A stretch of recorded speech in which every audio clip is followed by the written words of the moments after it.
All right. Hello, everybody. Welcome, welcome, welcome. I'm here with Dhakhar. How's it going, Dhakhar? I'm very good, thank you, my friend.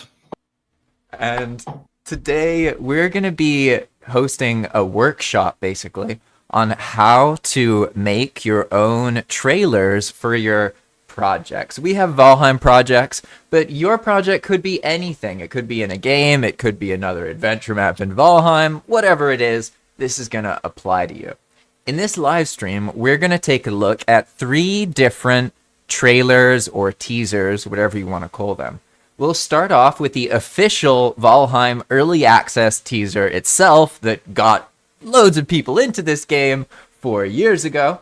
That's what you see in the background at the moment. But then later on, you're going to see the trailer from my project and also from Dhakhar's project. And we're going to give general advice on how you can make your own. Because these things are really, really important.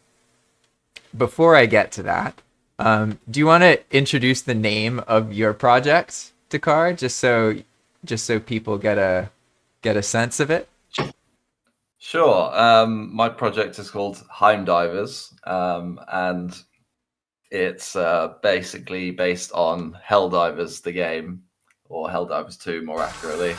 Uh, so it's kind of as close as I can make Valheim to being Helldivers within the bounds of the Expand World mods and all those kinds of things. But yeah, we'll be looking at some different trailers today and hopefully giving you some ideas about how you can make one for your project. Yeah, it's going to be a blast. So give me a second here. I'm just going to share this real quick in the Valheim Discord. There we go. Nice. They have a rule that you have to be live when you share it. So I often like go live and then I completely forget to share it. But all right, let's move forward. So now what I want to do before we get started and we get too much into this with Dhakhar, what I want to talk to you all about is Valcon. Because this year we have something new. Just give me a moment here. Let me get some more appropriate imagery on the screen. Let's go. Bum, bum.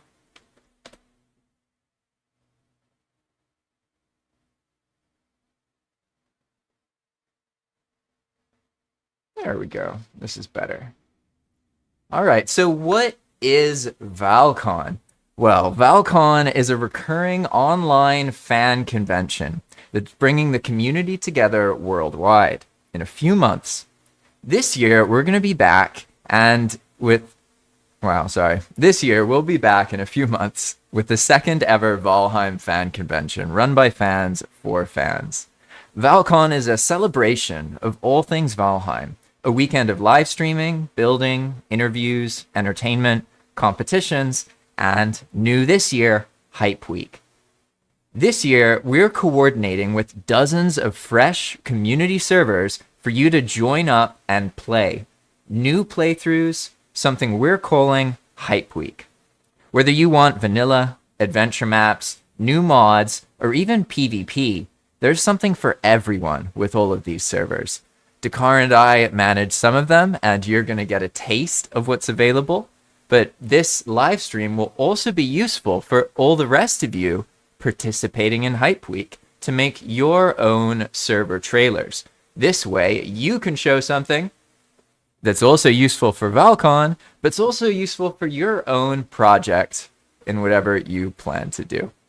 But that's all I'm going to talk about because now let's focus on Dhakhar and I and Valheim's trailers. Is there anything you want to say, Dhakhar, before I show them the Valheim trailer, the early access trailer that got so many people started? Yeah, so the reason why I kind of wanted to look at this trailer today is one, it's quite a simple trailer. It's very nicely made and well done, but it's almost all in-game footage with just some text. So it's a very achievable benchmark, I think, for a lot of people to look at. And maybe you're not going to get as much polish as this because it's very nicely done, but there's nothing in there that's impossible for a beginner to do. So that's one thing. And then secondly, it's it really hits a lot of the notes that I wanted to talk about of the purpose of a trailer, the difficulties of it, and all of those sorts of things. So let's start really with the purpose. Of course, any kind of trailer, some purpose of it is to build hype, is to build excitement about something. So that goes without saying. But then I think they really fall into two kinds of categories. One is introducing a new project to a new audience. They're not familiar with it at all. And then the second one is you're introducing a new part of a project that people already know. So the most common example I can think of is like the first movie in a series versus a sequel.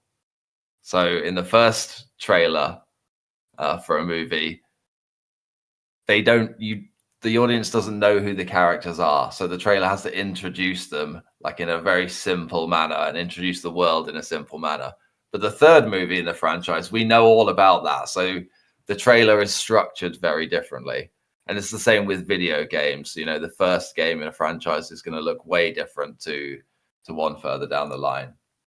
And I think that's very important for a couple of reasons. We're doing all kinds of different projects with different things going on in them, different types of worlds, mods, without mods, vanilla, like all kinds of different things. And it's very difficult to communicate that to the audience in a 90-second window. So it's very useful to look at these first game trailers, first movie trailers, or like this, Valheim. We haven't seen Valheim before when we first had this trailer, and just see what they show.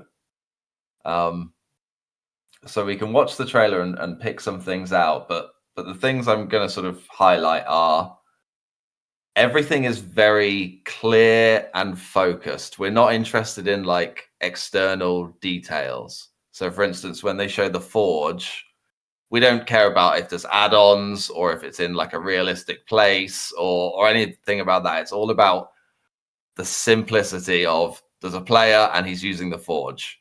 It's because we've got to communicate so much in so little time, we can't be having different distractions going on. So everything kind of like very clear, easy to understand for someone who's never seen these things before.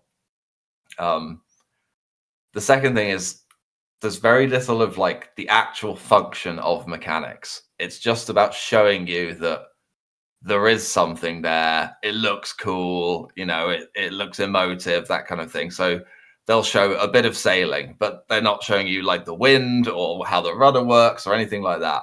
They'll show people crouching and stealthing, but there's no stealth meter. We don't see the awareness above the creatures, anything like that. So you're just trying to reduce gameplay and mechanics down to the most simple, easy to interpret forms for someone looking at it the first time. And then the third thing is it might look, in the eyes of us now, having played Valheim for hundreds or thousands of hours, some of this stuff might look goofy when you really analyze it. Like, what is going on here? Or that's completely unrealistic. That doesn't matter. It's all about communicating that idea as clearly as possible. And I think that's something people shouldn't be afraid of with their own projects. If you need to ham something up or like over exaggerate it for the purpose of communicating that idea, don't be afraid to, add something or like even fake it for the purpose of the trailer. You bring up an interesting point, because something I struggle with, and I'll show the Valheim trailer in a moment, I won't talk too long, is that when you make a trailer, exactly like you said, you're communicating with like these two crowds of people, like people who already know and people who don't yet know. And so like if you have a launch trailer and nobody knows about it, it's almost easier because you know that nobody knows anything, right? So you can just like tease as many features as possible with as little explanation as possible. You know what I mean? And so I'm excited to, I think I'm going to learn a lot from this personally. So let me just summarize this in the chat real quick. So for those of you who just joined, I'm here with Dhakhar, and we're going to be summarizing and teaching sort of a workshop on how to make these trailers and teasers for your project. We'll start by showing you the Valheim early access teaser itself. We'll talk a bit about that. And then Dhakhar will show his teaser for his Heimdivers project. We'll talk about that. And I'll show my teaser for Enigma mode. And mine's more rough than Dhakhar's is, so I think that'll give us some things that we can be like, all right, what can I do better? That kind of thing. But we'll get into that later. For now, I want to get this started. So let me just get rid of this chat box real quick. And here is the original Valheim early access launch trailer.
Oh man, that gives me chills. You know, I didn't even find out about Valheim from this, but it still gives me chills. But before we discuss, I'm going to play it one more time, because we really need to pay attention and get to know these trailers, so we're probably going to see each of them more than once. I'll give you a moment, actually. Pay attention. Go on. Sorry, go ahead. No, you go on. It's fine. One thing you can see from the very beginning is the first frame. When you actually look at it, it makes no sense at all. This location doesn't exist. The portal isn't linked. You know, this in the eyes of us now, it's complete nonsense. But that doesn't matter. All that matters is we've got the portal, which is a nice circle. It's drawing our eye straight into the middle of the frame with the player and immediately like pulling us into like what's going on here. Who is this person? And you'll see that throughout all the shots. It's like it doesn't matter if it makes sense. It's just communicating those ideas. Yeah, it's almost like it needs to be easy to boil down visually. You know what I mean? Like you should be able to see the shot and see like, okay, here there's a dude in the center of the portal. There's the torches, there's the background, there's some grass, there's some mist. But like that's it. That's the whole composition, right? That may sound like a lot, but it's not. Trust me. If you look at some other shots, you could spend like 2 minutes trying to describe everything in the shot. So that's what Dhakhar's getting at. Like simplified, even if the simplification doesn't actually make sense based on the game's mechanics, right? So you could argue that the portal should be on, but then you wouldn't really be able to see everything else. You wouldn't be able to see the character. So in that case, yeah, more realistic, but not more useful for a trailer, right? So now I'll play it one more time, and then I'll just leave it kind of playing in the background without audio, and Dhakhar and I will chat about it, okay?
Still gets me. Still gets me.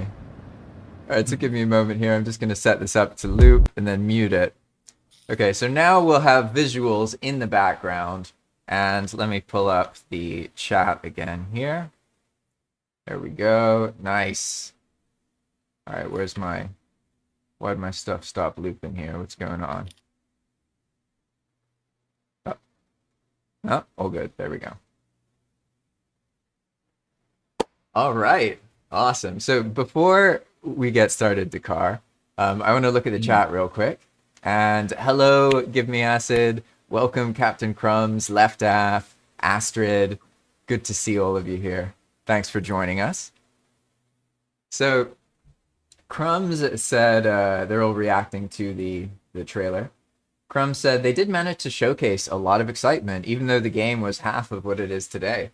And you know, honestly, looking at this trailer, I thought it was really interesting for exactly the same reason. It's like you can see kind of what they're trying to show off, right? So they show off the building, they show off the, you know, crafting things, they show off exploration, they show off combat. So like they're communicating the whole loop, right? In this short package. Yeah. And like it wasn't as clear before. But now that I've seen this multiple times and I've played Valheim, obviously, better understand it. And then you can even Ulrich's... see it in the text titles. They come in. The first one comes in and it's Explore the 10th World. That's adventure. And then the next one that comes in, Raise Mighty Halls. That's your building. And then the next one that comes in, Arm Yourself, combat. And like it shows all three of those things. Yeah. Also the ending, I don't know why, but the serpent to the Valheim logo, like the serpents play such a big branding role in my head. I feel like the trolls, the serpents, maybe the Grey Dwarves, those are like the brand crew, right? So Ulrich makes a good point. He says a great use of the rule of thirds. The focus is very often in the lower third. So maybe that's something you can elaborate on a bit later. Yeah, sure. But all right, so I've caught up on the comments. And now, what do you want to talk about with the trailers, Dhakhar? Because before we get too much into making your own trailers, I think it's important that we establish why these kinds of things are useful and why they're so important compared to just, you know, like verbally describing what your game is or sharing it or whatever your project is.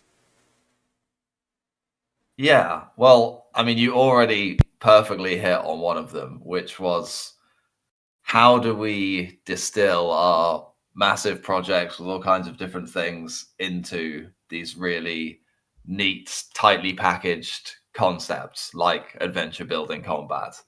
And that's really what we have to do for a trailer. And there's another reason why the Valheim trailer was such a nice example, because you very clearly see them doing it. And because we're all so familiar with Valheim, we can clearly see what they chose to include, what they didn't include, and like how that the trailer still speaks to you. It still says everything about Valheim. So you can see it still gets all of that across without having to include, you know, complex things about mining or portal mechanics or anything like that, you know? And then, like you say, the purpose of the trailer, we're mostly trying to find a new audience or communicate our idea to a mostly new audience. And a lot of that involves getting these ideas across.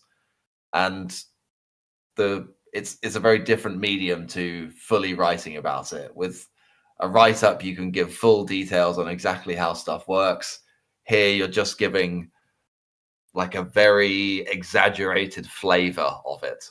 And of course, like I said at the start, to build hype, to build excitement. That's what all trailers should do, really. So More Gaming or Giorno says, it does a few things, but most of the trailer is show, not tell. And that phrase, I think, summarizes the context really, really well in general with these trailers. Like, you really don't want to explain anything. You want the person to feel very curious and then be motivated to learn about things. You Yeah. can't explain anything to them though. Like that's the thing I noticed when I was working Yeah. on my trailer. So Like it says, explore the 10th world, and then it shows some people in the forest, a guy on a mountain. It's letting the player do all the assuming and filling in all of the blanks, which yeah. is what it should do. Yeah, and to add to your points, like it's funny when you rewatch the trailer more, you'll notice the weird things that don't matter at all to the Yeah. person who sees the trailer. Like for example, the thing that strikes out to me about the trailer that's most obvious is the number of drakes in the sky. Because in Valheim, you never Yeah. see like that many drakes all kind of in unison all Mhm. across the horizon that way. Makes sense? So, but it doesn't Yeah. matter. You know what I mean? Because the whole Yeah. point is to get people interested in the experience. And you can put things in the wrong place or, angle things a bit differently. Like the guy crafted on the forge, that forge has no extensions visible Hmm. nearby or anything, but it doesn't matter and it's overcomplication. And that's, I think, Yeah. like one of the most important things is to not it's like it's very weird because on one hand you have to expose them to a bunch of different things, but also at the same time you can't go into any one thing too much. You know? Hmm. How would you explain that? Like how would you balance that? It's you have to, yeah, it's difficult because we all know our projects so well, so we have this like inventor's bias where it's so obvious to you what you're supposed to be looking at. But if I show you like a full screen, I can't expect you to notice that in the top left hand corner it goes from, cooldown to available again when the time is up, because you're not looking there. There's 10 other things to look at, and there's people in the background, and the scenery is changing. And with only like you're only showing something on screen for 2 seconds. So you really have to be drawing the player's eye to exactly what they should be looking at. And we'll talk about some things as we go forwards about like different ways to do that. But it's kind of understanding that that's what you need to be doing at first. So, like you say, you can, if you need to remove a bunch of things from the scenery to make it super obvious that the player is doing ABC, then go ahead. It doesn't matter that like everything is not 100% accurate for the purpose of the trailer. Um, So so like the arena world guys, for instance, like some of their PvP stuff, I know they have like a um, the more players in an area captures a flag type thing. So if there's like 5 blue players in the area, it captures it for blue. Now, like when you get into it, it's kind of like a complex thing going on, and but to show it in a trailer, you would really need to make it super simple. Like a guy wearing all blue is standing next to it, and bang, a big blue flag appears on the top. You've really got to make it super simple, impact, for someone who has no idea what it is to like intuitively understand and assume all of the right things. And even if you do that, you show it like the simple way. You can then like maybe zoom out and have like a more realistic looking example, because at that point you've already put the idea in their head and they can more easily understand like the real picture. You just frame it as more like here's a close up and now here's a zoom out kind of thing. so one more thing I want to point out that will be a recurring theme. You can see it playing out in this trailer right now, and also in Dhakhar and my trailers. Is the fact that even though it's a 1 minute or 1 minute 30 seconds or 50-second video, whatever it is, it's short. It's not one continuous thing. It's almost all really quick cuts all mashed together. Like if we look at what's happening on the screen right now, we have a scene, cut, text, cut, cut, cut, cut, cut, cut, cut, cut. You see how fast it is? So when you make a trailer, basically, you don't have to know what order everything's gonna be in. Basically, you need to record loads of little pieces that you know are important and visually illustrative, like they show something very clearly. Like Dhakhar said, that's really important. And then you basically spend time reorganizing all of those little clips together to make the trailer. So that's the basic strategy, is to identify your project, figure out what looks visual in it and can be shown, and then to record little snippets of the most visual moments of those mechanics. And then once you've got a bunch of things together, you put them all together in a pile, and that pile is your trailer video. So we'll get more into that, but I just wanted to point out so that you guys can see, like, pay attention. Notice how frequent the cuts are. Like, it's, you know, a text just long enough to read the text, and then a scene, a couple seconds. We're talking about 2 or 3 seconds. It's not enough time to see everything that's happening. Make sense? Yeah. And yeah, the important thing is really to work out what your ABC is for your project. What is your adventure building combat? How can you distill your project down into a couple of words, a couple of sentences that are the main things that you want to communicate to the audience, that you want to sell to them, that they want to understand about your project and your idea? And then your clips, your different scenes, your videos that you record should kind of fall under one of those 3 headings, because that's going to give context to the idea. It's going to help people understand. So in the Valheim trailer, we see a person building a wood house, and then we see some time-lapse shots of 3 different sets of building, but it's all under the heading of raise your mighty halls. And there's also the shot of the guy mining a stone. So we understand intuitively that he's mined some stone, he's got some resources, and then he's building this thing up. And you start small and you get bigger and you build multiple structures, and it's all communicated in 3 or 4 shots in the space of a handful of seconds. But because it's neatly packaged under this header, this pillar and theme of building, it makes sense for the new viewer's eyes. So if your project has like a nice strong theme that you can put a bunch of clips under, it's really going to help the person understand what's unique about your project. Yeah, and we live in an era where optics are often more important than contents.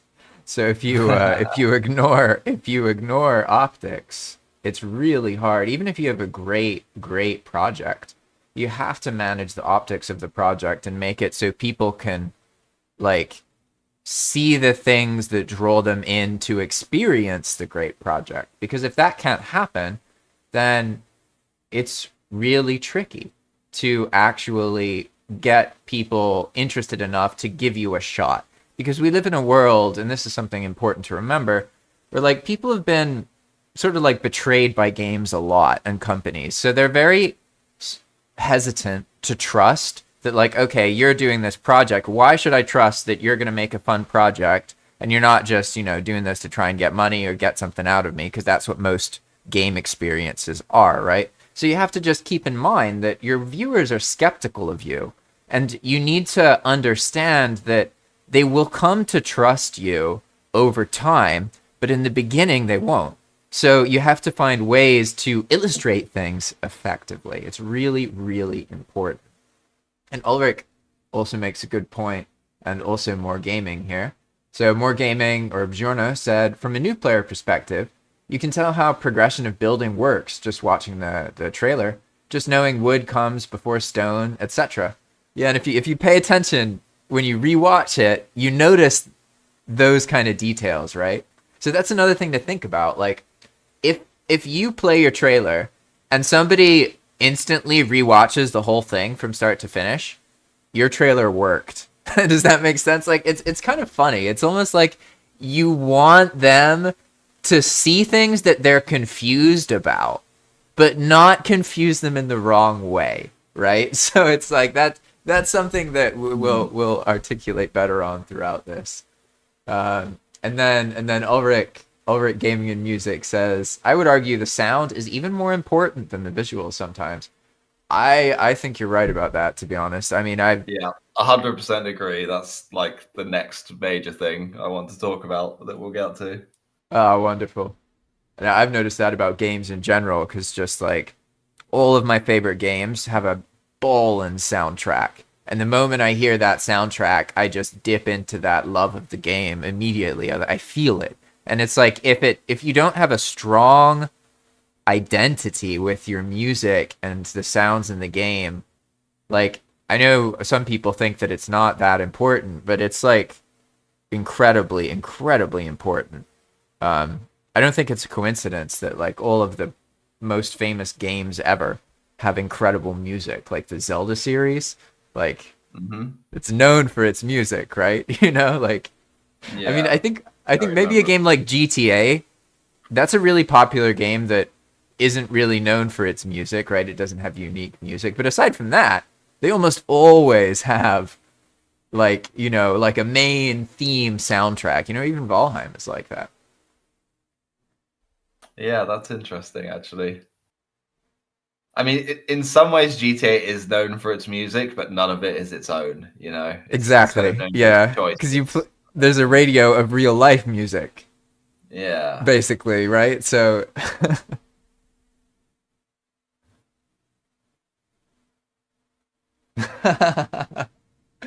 Captain Crumb said, "Sound is very important. Replace the crypt ambience with accordion music, and you'll see why." It's funny. So, I think Dakar, now is a good time for us to move on to your trailer. Is there anything you want to discuss before I show it? I mean, it's like very far from finished. It's, Yeah, very part far of it from and finished in rough. your And world. This would be like a I mean, year of someone's life for other people. Oh, sorry. there's parts of it that are there that are like nicely polished, but yeah, there's still a lot missing, and a lot of the actual content and a lot of the stuff I've just spent, half an hour talking about isn't in there yet. So it's not the best example of Yet. that, but it's Yet. kind of Hey, we're it's early access, early classy and nice to access. look at. So I've got that.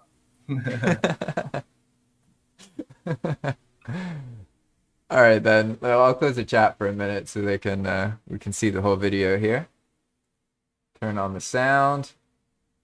All right, and I'll do the same thing. I'll watch it once and then I'll just wait for like 10 seconds, 15 seconds, and then I'll play it again.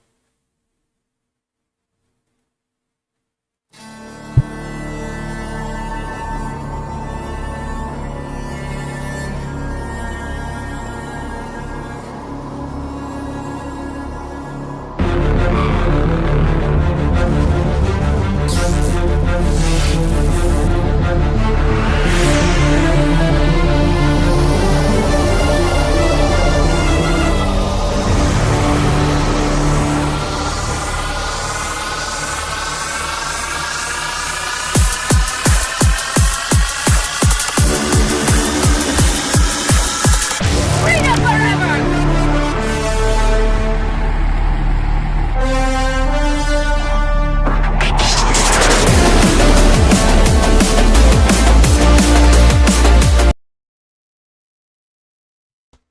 Man, you're too epic.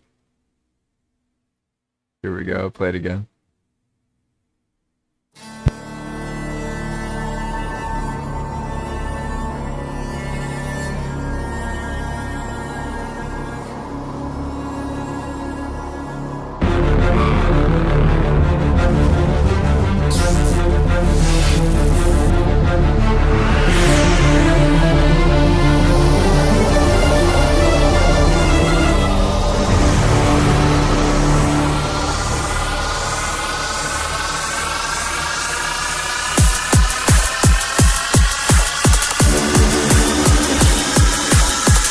Freedom forever!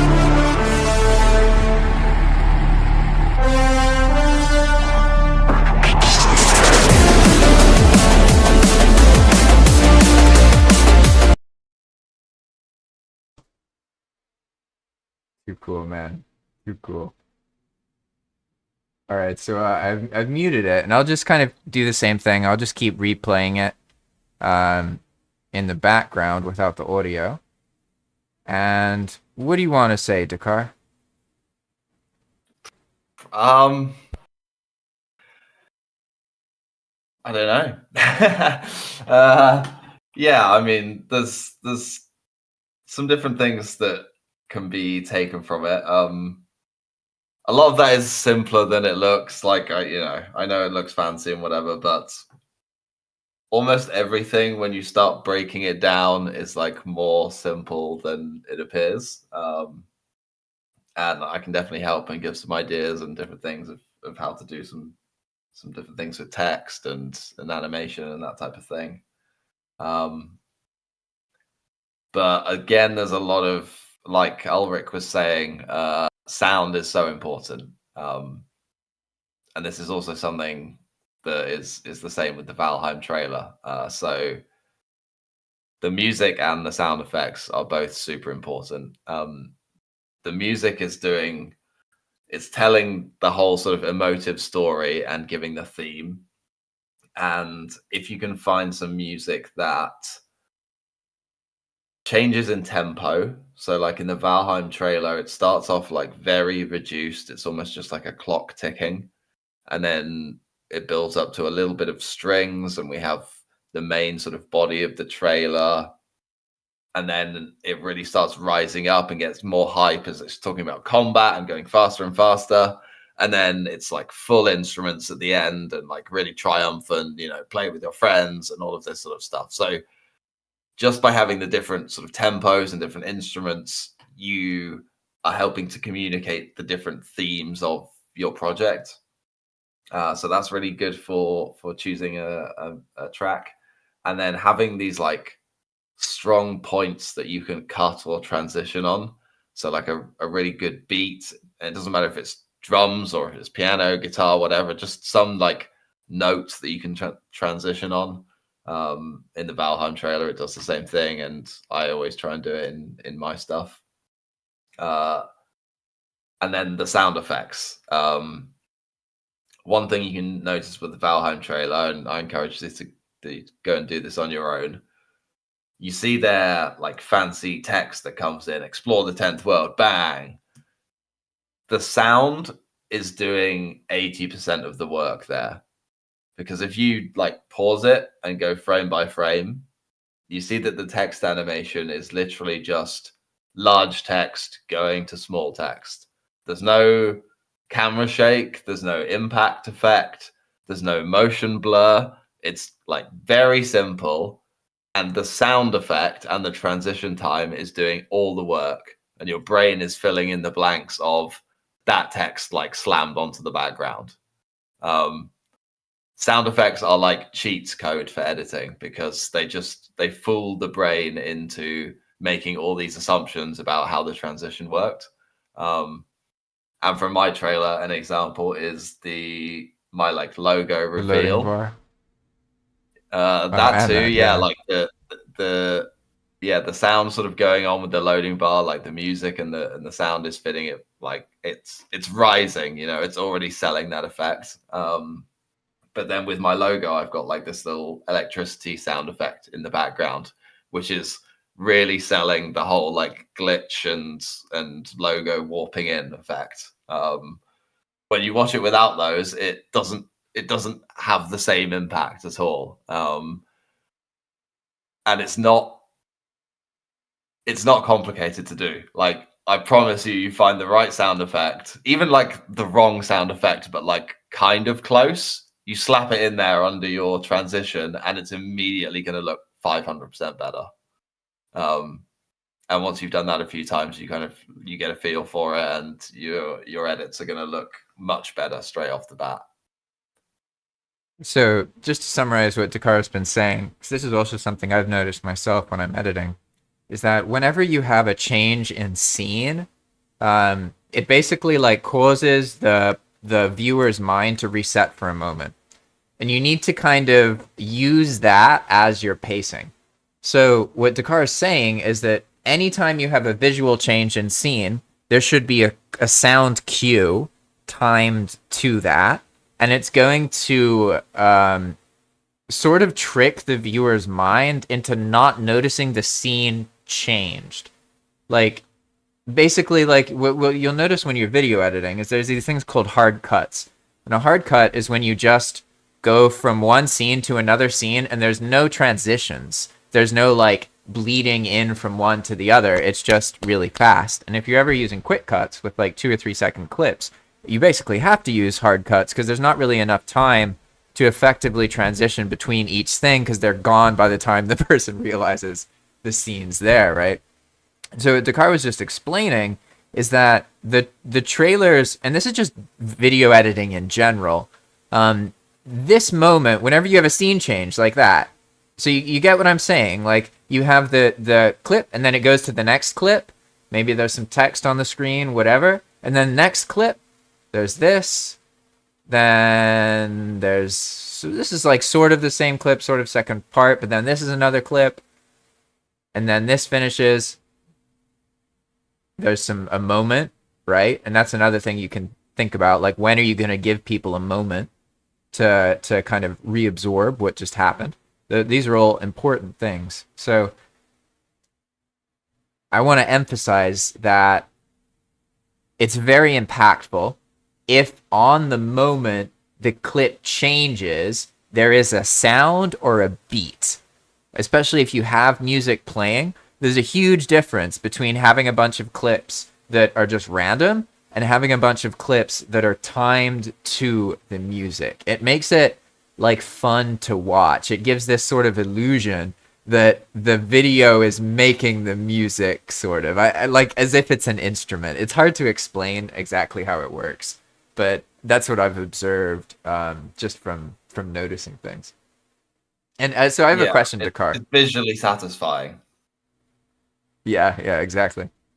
I have a question. How do we distinguish more between what a trailer and a teaser is? Because now that I've watched yours, I see that like for me, this is a teaser because it ends very quickly and it makes me feel like I wanted more. Does that make sense? But sometimes I have a hard time telling. Yeah, that's what mostly the because it's half difference done. But you could argue Yeah, in some ways that is what a teaser is, right? Yeah. So like how do we I would say- articulate the difference? I would say a teaser is definitely shorter. It's showing less. It's more just to like give an idea. So it is trickier, especially with if you're trying to communicate something new. You know, if it's for an existing project that people are familiar with, you know, if they were going to do Iron Man 4, you know, you could very easily do a trailer just by showing like the top part of the Iron Man helmet, and people would instantly kind of, you know, make all the right assumptions. And that's more what a teaser is. It's just giving you that glimpse of something and giving you just enough information to be like, oh, what's that? Whereas a trailer is definitely more, here's 1 minute 30 bite-sized chunk of the project. Yeah, that's probably the best. That makes sense to me. explain. Yeah, because I feel like it's almost like making teasers is really important, but it alone doesn't. It's like a teaser helps people know something exists, whereas a trailer activates them to play it now. But I don't know if that's a good way for me to think about it, really. That makes more sense, yeah. Oh, Captain Crumbs, he says, for me, a trailer is aimed at everyone, while a teaser is aimed at people who are already familiar with what's coming. Yeah, that makes sense. Yeah, I guess so. Basically, so Iron Gate does those Voyage of Herver Blood War things, right? So I guess that's a teaser, right? Why don't we watch one of those actually? Yeah. Let me see. Voyage of Herver. Those, to someone who's never played Valheim, don't make a whole lot of sense and aren't really that grabbing, you know? Yeah, I mean, each So one's they're like 30 definitely, seconds to 50 seconds. So they're definitely in that, distance or yeah. distance length. And you have to be kind of looking for what they're showing. You have to be really paying attention in a way. Yeah, like rewatch it to kind of try and figure it out. Yeah. Yeah, so these would definitely be teasers. That makes sense to me. Let's see. So I'll just show the Voyage of Herbivore Bloodtooth, the seventh one here, which is the most recent one. I think all of you watching have probably seen this already. If you haven't, and you don't want me to spoil this 47 seconds of teaser, then go do something else for a minute, okay?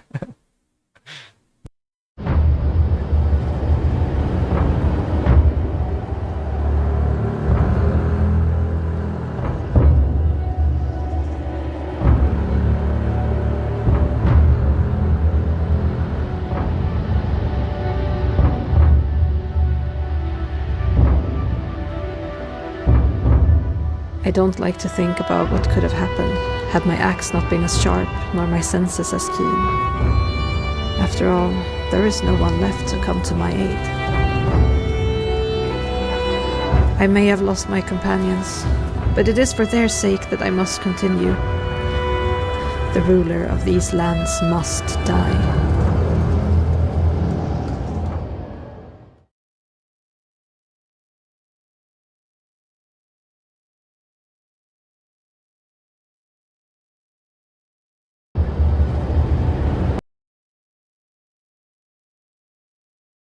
Oh, sorry, I had my mic muted.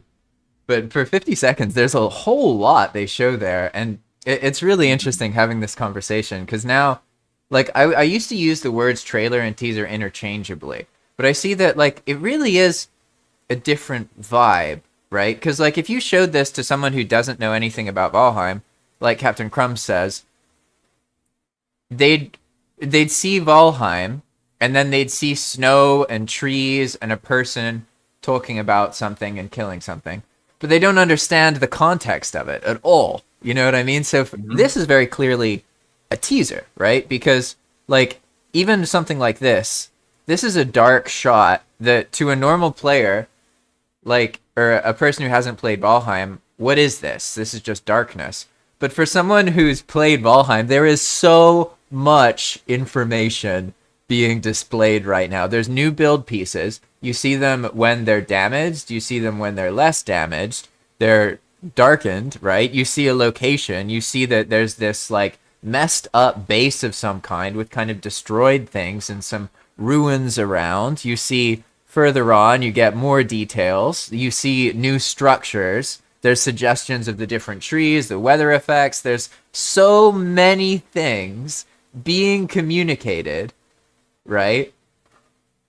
And it's like, I think that makes sense. Now I feel like I have a better understanding of the difference between a teaser and a trailer, whereas before I was more confused about it. What do you think, Dhakhar? Yeah, I'd say you're right. Yeah.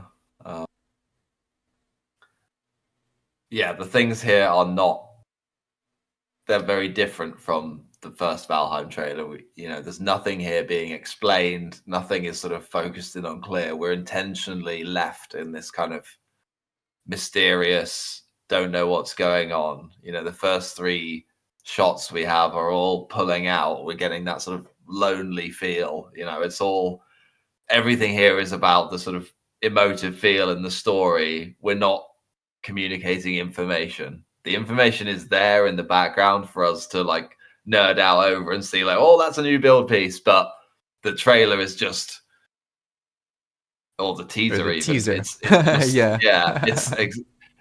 it's just sort of hitting that one note and not trying to do anything more. And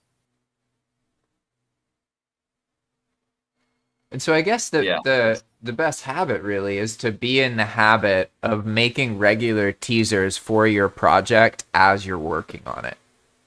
Because that way, like you're building awareness of it, but you understand like there's a place for a teaser and a place for a trailer, right? Oh, I thought I played the most recent one, but that was not. So here, let's look at this, another teaser. Then we can talk a little bit more about teasers. Then I'll give Dhakhar a chance to talk about something else. And then I'll show the Enigma mode trailer. And I want to ask you for advice on that because I'll keep working on it and improving it, just as you mentioned about your own. So it'll be cool. Anyway, let's check out part 8 of the Voyage of Herther Bloodtooth. Learn a bit more about teasers.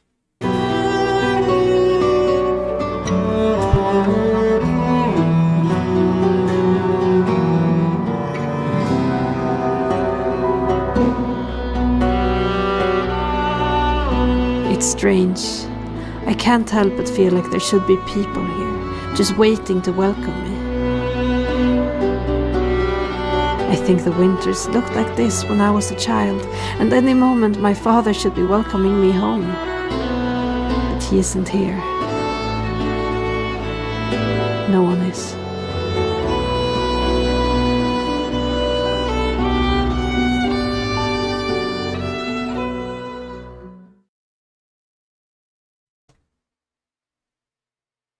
Anything come to mind watching that, Dhakhar? One thing I did want to mention is with these and also with the first trailer, all of it is obviously done in game, and it's also using the in-game free fly camera. So anything that's in those trailers, you can also do, including like lock on and smooth tracking and all of that sort of stuff. So, yeah, keep that in mind. That is available. It is easy to do. Yeah, it's not like the animations, you know?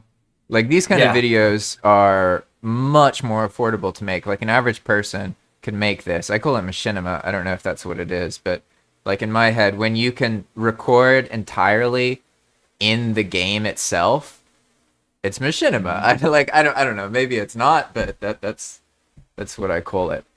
But I wanted to say that this one is quite interesting compared to the other one because they're both approximately the same amount of time, but the other one is mostly darkness and doesn't really reveal a whole lot, whereas this one, it has a bunch of visual scenes. Like we see a scene here, that's one scene. You see the grass, you got another clip of the trees in more detail, and then she encounters a clearing. You see a seal, you see the water, there's another clearing with some buildings, a village of some kind, and there's this description of emptiness, right? So it's funny because the first one we just saw, or the 7th episode, that one made me feel empty because it felt empty. Whereas this one talks about feeling empty, but feels a lot more full compared to the other trailer. You know what I mean? So it's just a kind of little things I've noticed.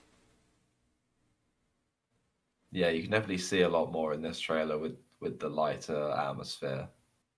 Yeah. Yeah, I'm honestly, I knew better than to get excited for Deep North because it was too far away before. But now, oh man, it might actually come out this year. That's pretty awesome. So they've said. I can actually feel some excitement within me. All right. So, is there anything you want to say before I show the Enigma mode trailer? No, let's see it.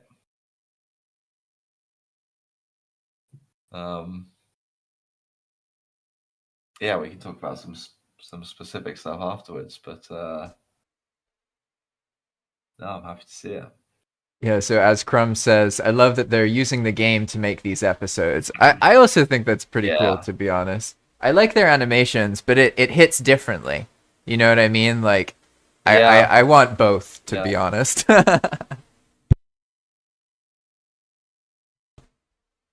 All right, so let's get started with this trailer here for Enigma mode. I already know like 200 things I want to improve for this. Make sure this is all good. All right.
play it one more time. It's so weird watching something it's so much easier to watch other people's stuff. I never get cringy with other people's stuff. Whenever I show my own thing, I'm like, it's like my brain just sees thousands of things to do better. It's like, fuck. Yeah, I know. I think everyone feels the same.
All right, there we go. Now I feel better. Now I'm done. Here we go. Let me just do our little chat thing here. Loot things. Nice, nice. All right, so I want to ask Dhakhar for advice on improving this. But before that, I want to explain that basically Enigma has more changes than people believe or can comprehend. Like, I have single-handedly, like, written the things, but even I don't know them. And when I say single-handedly, I mean, like, I literally wrote them at some point in time, but I don't know all of the different things. So the thing I really struggle with is figuring out, like, in a world that's changed so much, how do I determine what to show? Does that make sense? Especially given the context of Valheim and how people feel about mods. Because, like, this whole project is, like, one of the main things is that it's vanilla compatible, so you could put it on a server and play it on an Xbox. But, like, I can't explain that. They don't even know that, like, in their heads, this is just a mod. You know what I mean? So, like, it's so... I struggle a lot figuring out, like, what things are good to show because it'll invite them in, but then what things that if I show them too early, they don't trust me yet. So they're going to be like, why the fuck does this guy think he can change 7,000 things in the game? You know what I mean? Yeah. So it's like a struggle. Welcome, Splash of Pain. Welcome, welcome. Yeah, so that is exactly kind of what one of the problems, you know, we're talking about, of like, how do you communicate all of this stuff? And you can't. It's the simple answer. You just can't. You have to try and distill everything down into core ideas, you know. So I mean, let's do it for Enigma. So if I was going to try and, obviously, you know your project much better than me, but just from an outside perspective, if I was going to try and put it into like 3 pillars, let's say, well, you've got like the paths, and the paths are kind of like tied into a whole progression system, and that's kind of like the backbone of it, from what I understand. So like that's kind of one theme we've got going, the whole path thing. And then like magic and chaos, I would say, is the other thing. You know, there's all Chaos, kinds of different definitely. things that can happen. You know, and then maybe like the different sort of rewards you can get. Maybe that's something you want to like show to players, like all these different powers and things, and or like the trading system or whatever it might be. You pick your themes, and then you've just kind of got to show those in like simple ways, emotive ways that the player can understand. And the great thing about Enigma is that a lot of things are like very visually not necessarily obvious, but like eye-catching. There's enough mechanics that things can be shown. Yeah, exactly. Yeah, so you've got your difficulty is choosing what to show rather than like a lack of things to show. But yeah, just one thing I would say from seeing a loop in the background is it's obvious to me that the path is building, but it's not super obvious in every clip. So like one thing immediately for me I would say is the first shot you have of the path building, I would have it be like directly from the side, so you can very clearly see that it's getting longer. Do you know what I mean? Yeah, that makes sense, especially because in all the other clips, like knows it's already built. So I only showed the path getting built, like, it's like there's so many things happening that it's really like the more you watch the trailer, it makes a lot more sense. But I think Ulrich summarized it perfectly. Yeah. He said, my opinion as someone who hasn't played Enigma, the trailer is a bit confusing. I don't really know what I was watching if I just turned my brain off. And like that's the struggle I have, is because Enigma isn't like it isn't just one thing. So it's so hard for me to explain to people that Enigma is like thousands of scripts trying to fix problems that I perceive in Valheim to make a more enjoyable gameplay loop. Like, how on earth do I articulate what should be, you know what I mean? And so like I don't know how to do that. It's something I need to work on. I think you almost did it exactly there, because you pretty much came up with a sentence, but it just doesn't sound very appealing, right? So like, how do we turn that sentence into something that sounds cool?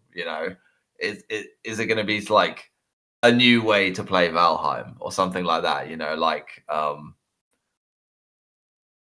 or like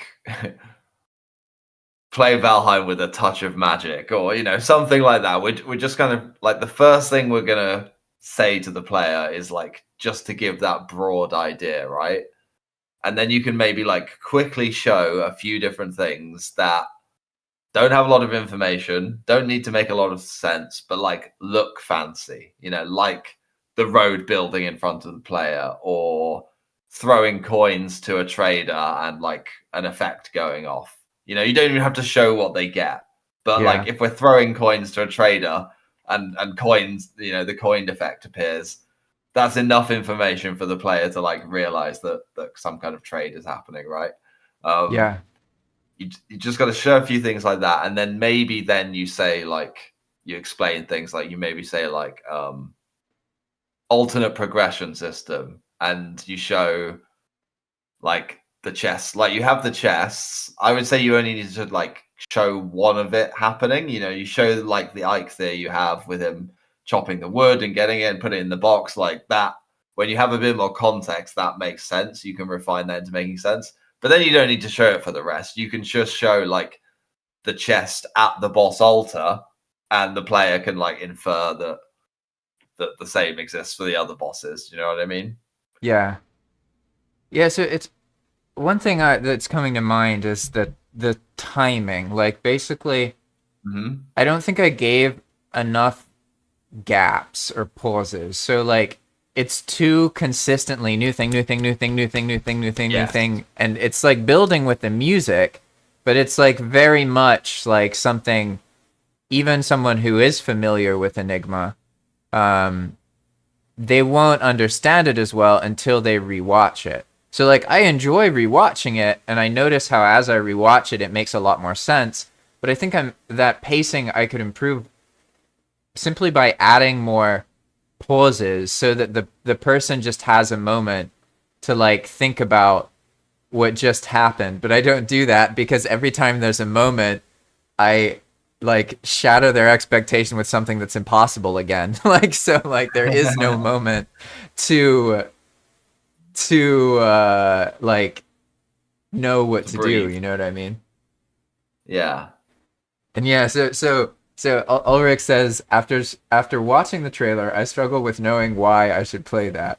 And I think that's basically like my problem in general with Enigma is that when people actually play it, like, okay, here's what it boils down to. It boils down to trusting JP. That's it. So like once people trust me, they really love playing Enigma. But if they don't trust me, in their heads, like they don't understand that what I do is focus on problems in the Valheim gameplay loop itself, right? So like to someone who loves building or world making, there's no reason a world builder or server manager would want to like play Enigma for their own reasons because it's about the gameplay loop of the player, not really like they could learn things from Enigma, but it's kind of like hard to articulate, like, because how do I define that better, you know what I mean? Like I can talk about things, That's I a can good talk about challenge for sure. building, but it's yeah, it's complicated. Yeah, But I'm definitely I go think on. you have to find that phrase that like accurately describes that, and it's never going to be perfect, you know, because how do you possibly sum up something like that into one sentence? But if you can find that phrase that like gives enough of that vibe that you're talking about, you know, like a curated world of magic and chaos, you know, or like something like that. Because yeah, you're never going to be able to like fully describe it, but you can show things and excuse me. um that's one of the other things you said, like you have these players that trust you, so maybe the one of the things you advertise is you have all these returning players and active players on the server. That's maybe one thing you want to advertise for your project. So yeah, it's you can't show everything, you know, like you've got to pick your strengths, and it's very difficult, but um it's better to show a few things really well than try to show everything and it be confusing. So it sounds like what I need to do then is better identify what people who enjoy Enigma go to it for, and then figure out how to visualize that. Because basically, like, yeah, it's just too how do I put it? Without the understanding that Enigma is about looking at the core gameplay loop and attempting to rework Valheim using Valheim to make Valheim more Valheim. Like, people won't even agree with me if I say that because they like, who am I to think I can make Yeah. Valheim more Valheim? You know what I mean? So it's like, yeah, Mhm. it's tricky, definitely tricky. So let's see. Is there what direction do you want to go in now, Dhakhar? Is there something in particular you want to explain to people that we could show a demonstration of? Should I show another trailer? What do you think? If people want to ask about things, or you know, if they have an idea for something, or if they want us to help them brainstorm, or you know, I think that's probably better than me just showing like random things. I guess one thing I can say is like sometimes it can be really helpful as well if your idea does distill down into like an even more like incredibly simplified idea. So like for the PvP server, Arena World, they have 2 factions, right? 2. That's our Yeah. like the most basic thing we can think of. Like we're distilling that down into 2. So maybe our text gets like sliced in half and there's then like 2 halves of it. Or maybe we do like split screen at certain points. Like just to kind of parts of your video and editing, the theme of it can also translate into the edit, which then, you know, it gives it this like really cool feeling when those 2 things line up. Yeah, that's something you're quite good at in your videos. They're very like cinematographic. I don't know how to say that word, but like yeah, there's yeah, like a lot of thought put into each shot and everything. I can definitely tell. it's this is something I struggle to explain sometimes, but it's often like I let everything like run its course, or I don't know, that's not a good way to explain it. Like sometimes I don't have to be in charge. I'm like letting everything happen naturally in a way. So instead of trying to think of like really complicated ideas, I'm more trying to focus on like, you know, distilling stuff down to like the simple idea and then what can I use that simple idea? Because it's very easy to take a simple idea and translate it onto something else, you know, Yeah. rather than how can I take the essence of Path of Magic and make that into an edit? You know, you can't, right? But Path is like a fairly simple concept, right? You know, it's like in some senses a straight line can signify a path. So maybe that is then some kind of like edit I can do. Maybe it's something's getting crop revealed in from the side in a straight line, or you know, like you just start to kind of build up a little bit of an idea from something like very simple like that. And yeah, that's a bit of a tangent, but like it's the same kind of thing, same kind of attitude I have with building and locations and things like that when you're trying to think of like detail or what buildings do I add to this town or whatever. You just, instead of trying to overthink it, just take a few steps back and think, well, like, why does this exist? You know, why is this building here? Or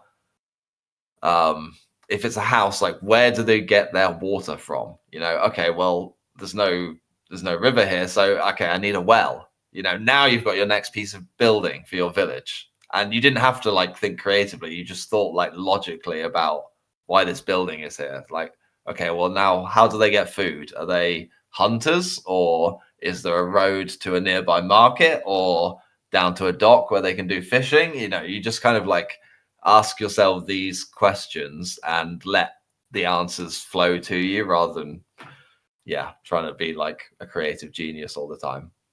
That makes sense. It's like put yourself in a position where things are revealed to you instead of you having to like manually remember everything. Mm-hmm. So now some of the viewers have some trailers and things for us to look at basically. So I have Awesome. one from Crumbs for his battleship thing. And then I think Leftaff sent one earlier. He didn't give me any context. 1 second. It was something by Count Bane. Ah, nice. But then what trailer? He said check out this trailer, but then sent a link to Count Bane's YouTube channel. So maybe Leftaff, if you're still here, you can specify in more detail what you were talking about. Might be his channel trailer. Oh no, he doesn't have one. Yeah, there's something for an alchemist, but maybe that's because I'm subscribed, so I don't see the main video. I don't know. But we'll start with Crumbs's battleship thing here. Ah, it's a short. There you go. That makes sense. I get so flustered by shorts. Let's see. Where's the volume? We good? Okay. No, I still can't hear this volume.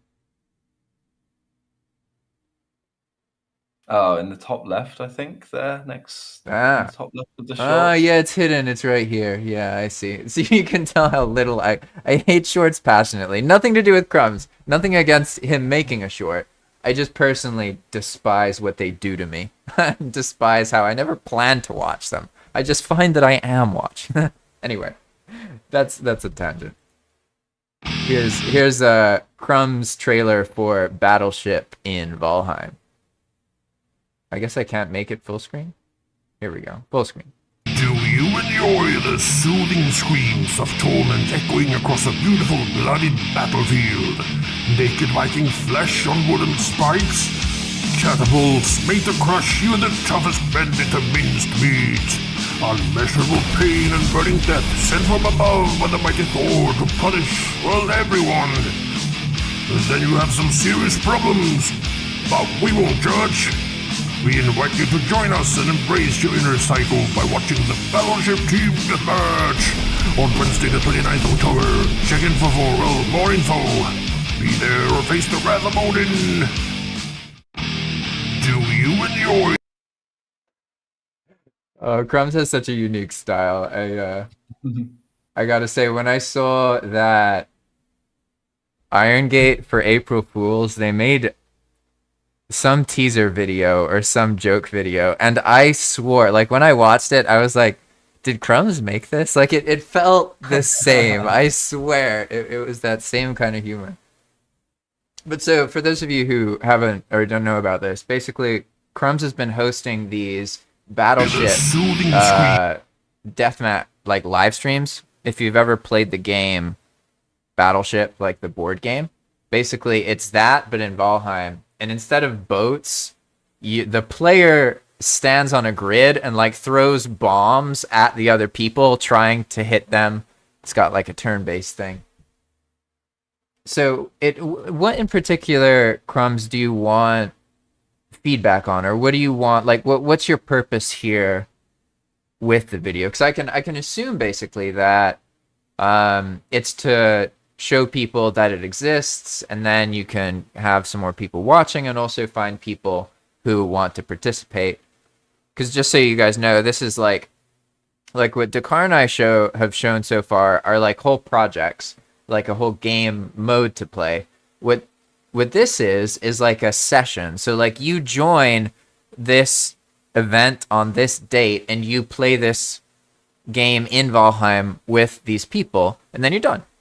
So it's like it's a bit of a different thing. Like this would be a teaser trailer for a repeating event versus a trailer for like an experience you can download.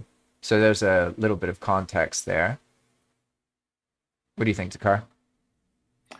Yeah, I guess for something like this, it's important people know how they can participate, how they can get involved.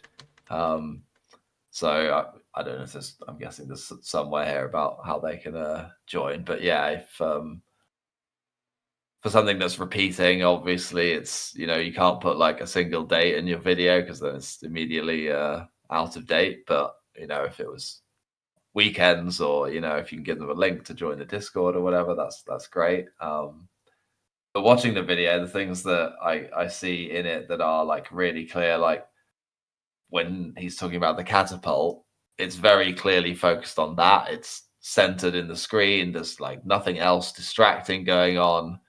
And then showing like the lightning, it's the same thing. Like everything's kind of nicely silhouetted. There's nothing like too visually distracting from the thing we're supposed to be looking at.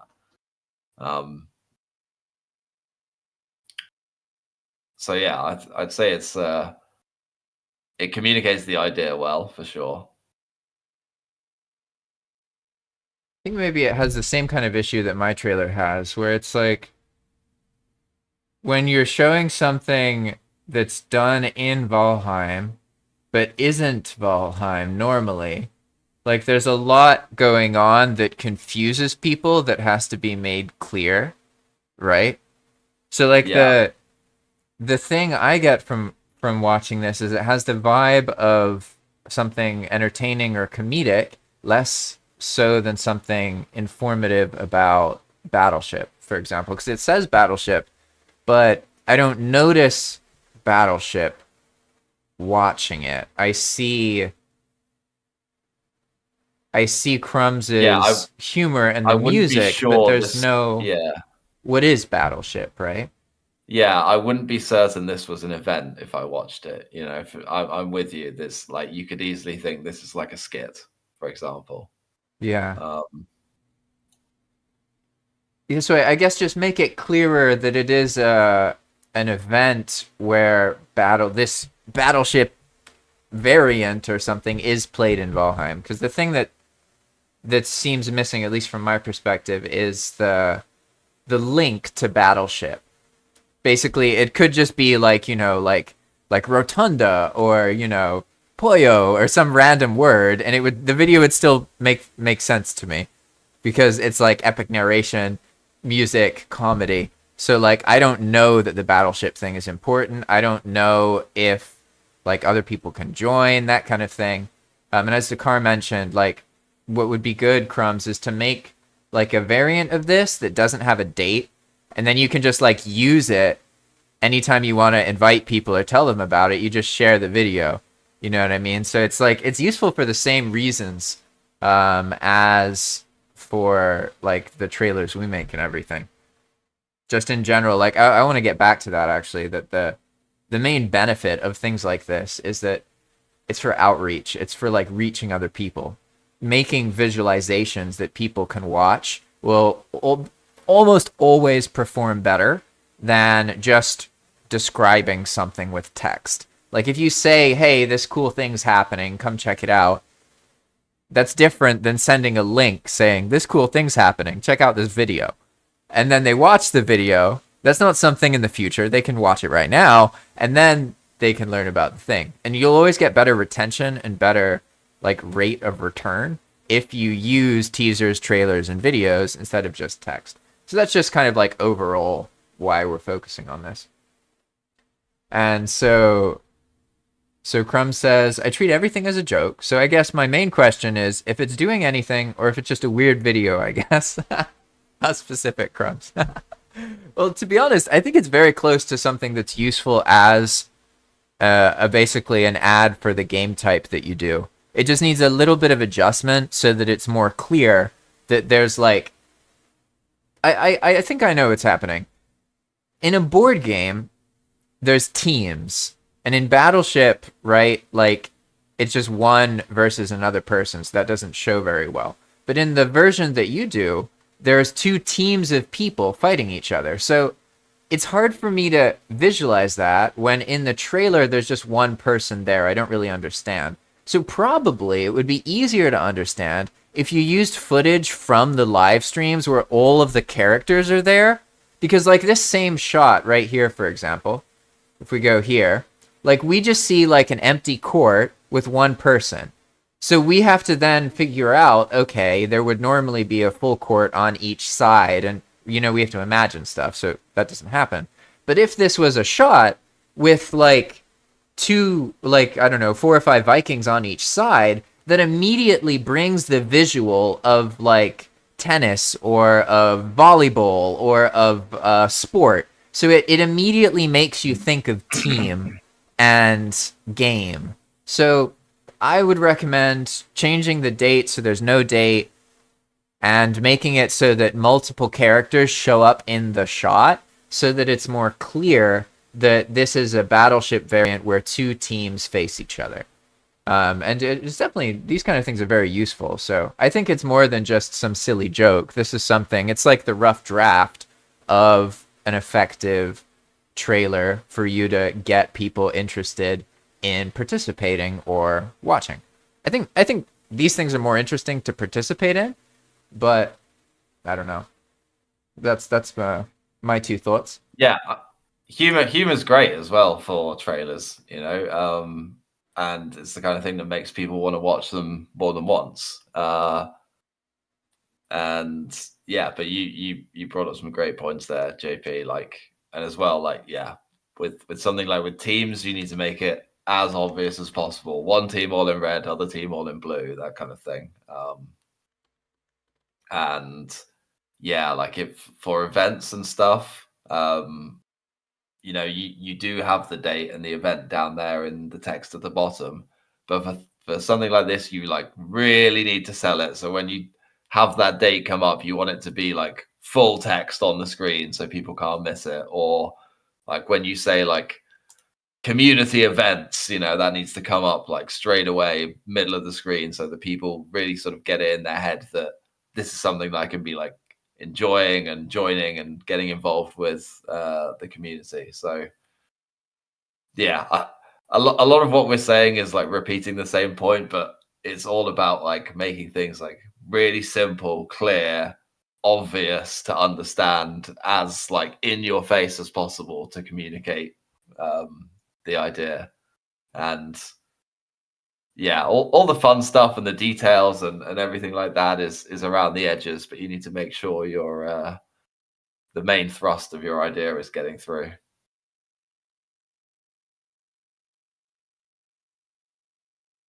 One second.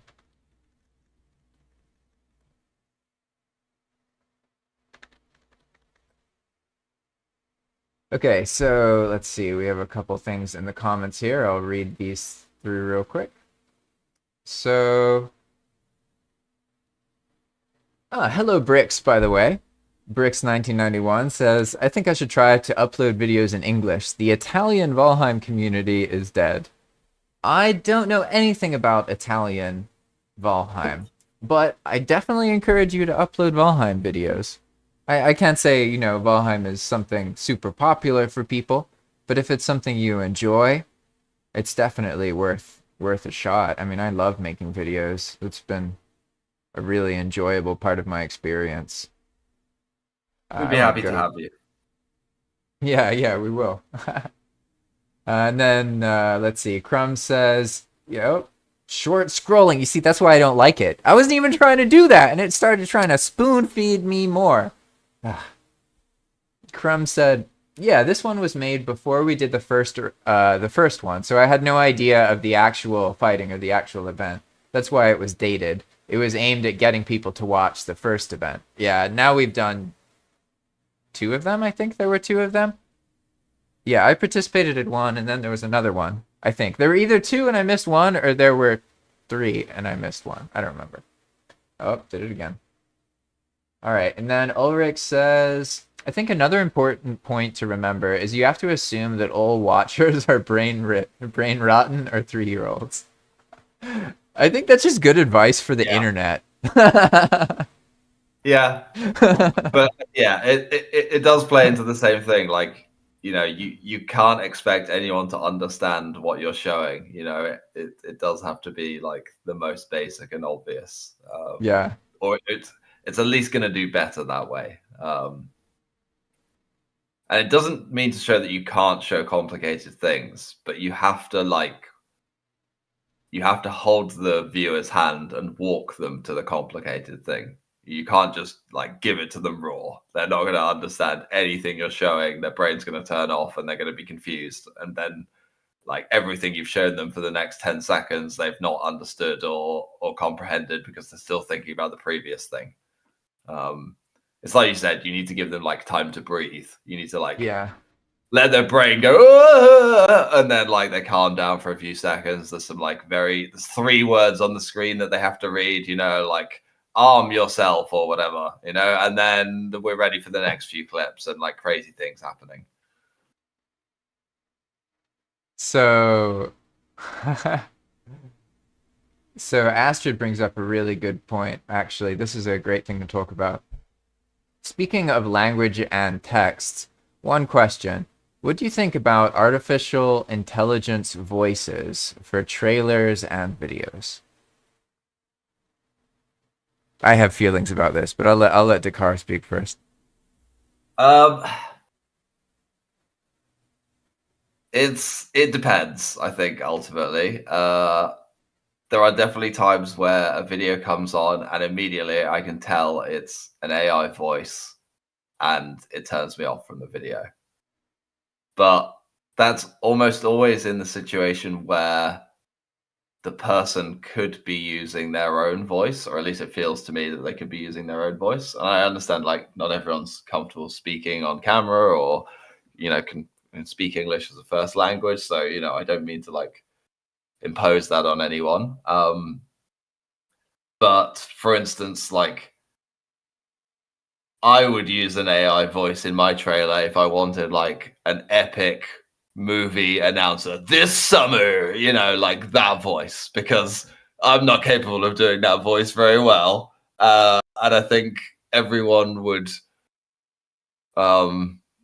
it's kind of implied that like that's part of it in a sense. I don't know. Like, I feel like if you're just doing a normal voice just to like have a voice, then it can feel very weird and like dehumanizing almost. Whereas like by a complete contrast, we've got Crumbs' video where he's doing his own comedy voice, and like immediately you're like a little bit more attached to that because of the person behind this with some personality and some humor, Yeah, yeah, So exactly. yeah, I would say it depends and be careful about doing it, kind of thing. In the right situation, it can work for sure. So I definitely like personally I use AI a lot for my day job and also for development. So don't get me wrong for what I'm about to say. I love using AI. That being said, most people mess things up with AI because they don't use it effectively. If you don't use AI effectively, you're going to produce something that alienates people. There's like this is not even just something from these projects, but people right now in this world are being bombarded by artificial intelligence voices, like completely bombarded by them. Some of them are really good. You can learn to tell that they're fake, but you don't notice straight away. Whatever. It's very clear that something is an AI voice once you listen to it for more than 30 minutes or you watch multiple videos, because you don't get that sense of connection with a person. So like that's how you know. But from my perspective, it should be avoided unless it's done tastefully. Like, for example, in Dakhar's case, Yeah. his project has robots.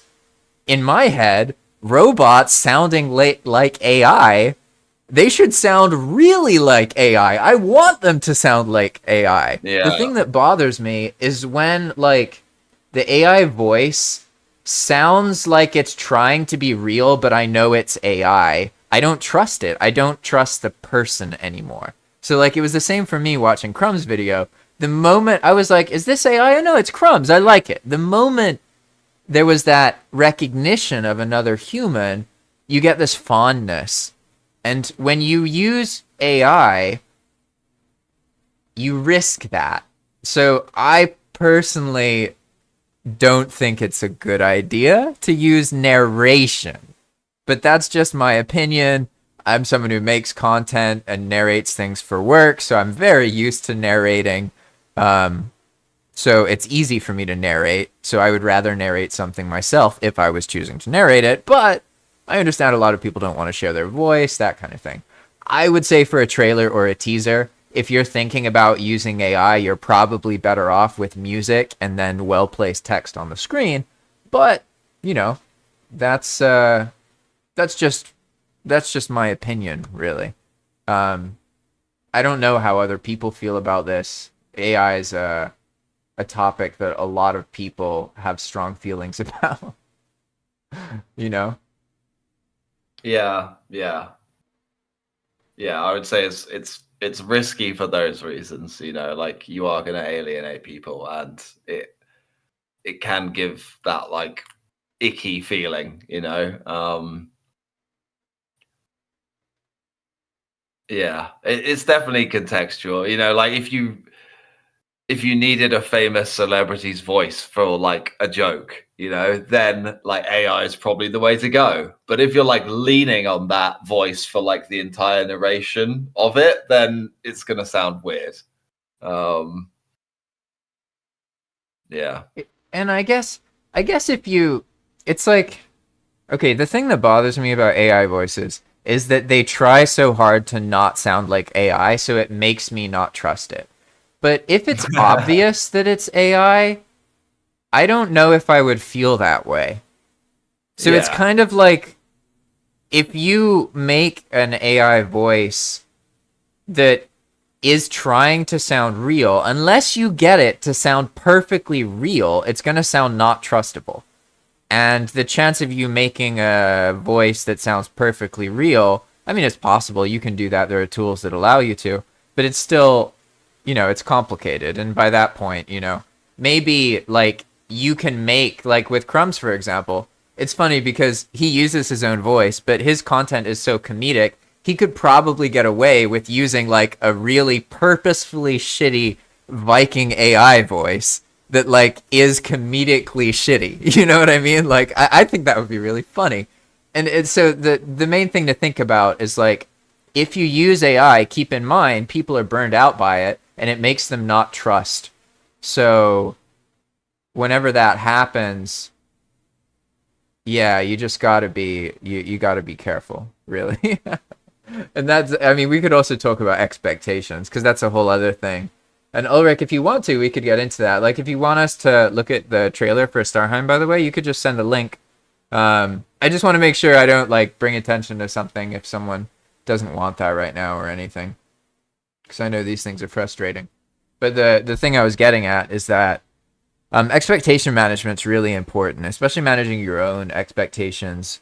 When you have a project that you're really passionate about and you're working on a trailer, like it's gonna be tempting to feel like other people are gonna love it and it'll go viral or whatever. But like Dhakhar and 9byte can do that sometimes, but like basically everyone else doesn't have that experience. Very lucky. Like it is.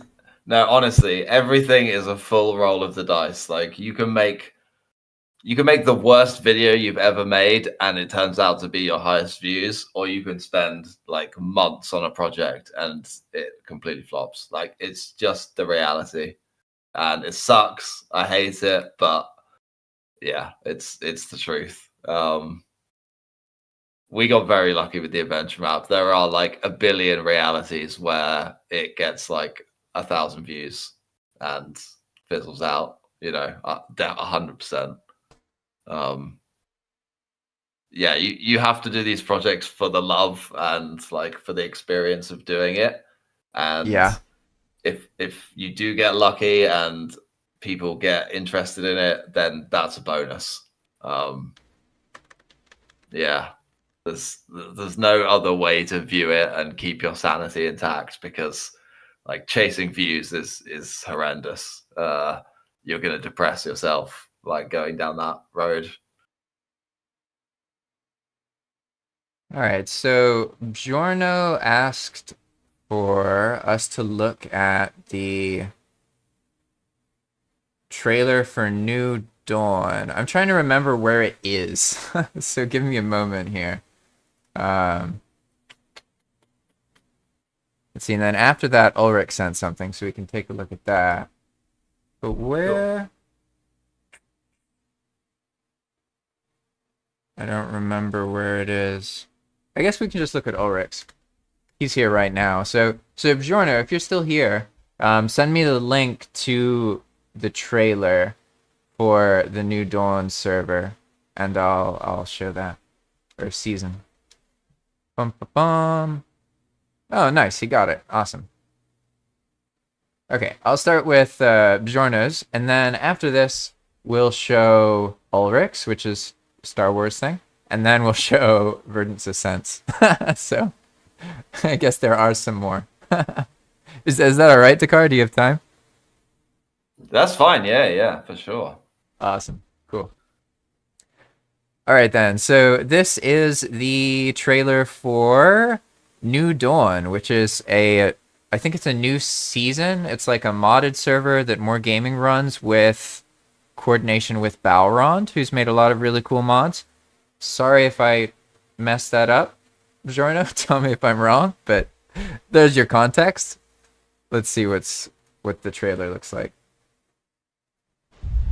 In a world ravaged by relentless floods, the very fabric of our reality has been torn apart. The terrain has transformed into an unrecognizable expanse, where once thriving cities now lie beneath the waves. But from this chaos, something extraordinary has emerged.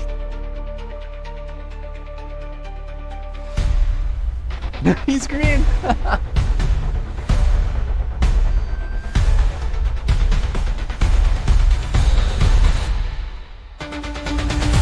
Magic has begun to weave its way through the remnants of our world, reshaping the land and breathing life into the ruins. Mysterious entities now roam the altered realms of Valheim, guardians of secrets long forgotten.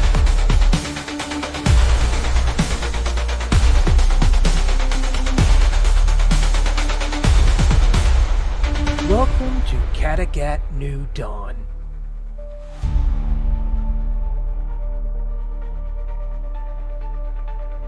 A rich and custom-made world with over 17 unique locations. NPCs waiting to share their stories and quests that will challenge your resolve.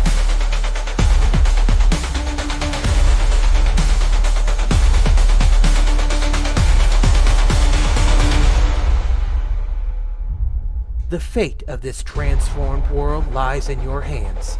Will you be the one to uncover the mysteries of Kattegat New Dawn? The adventure awaits.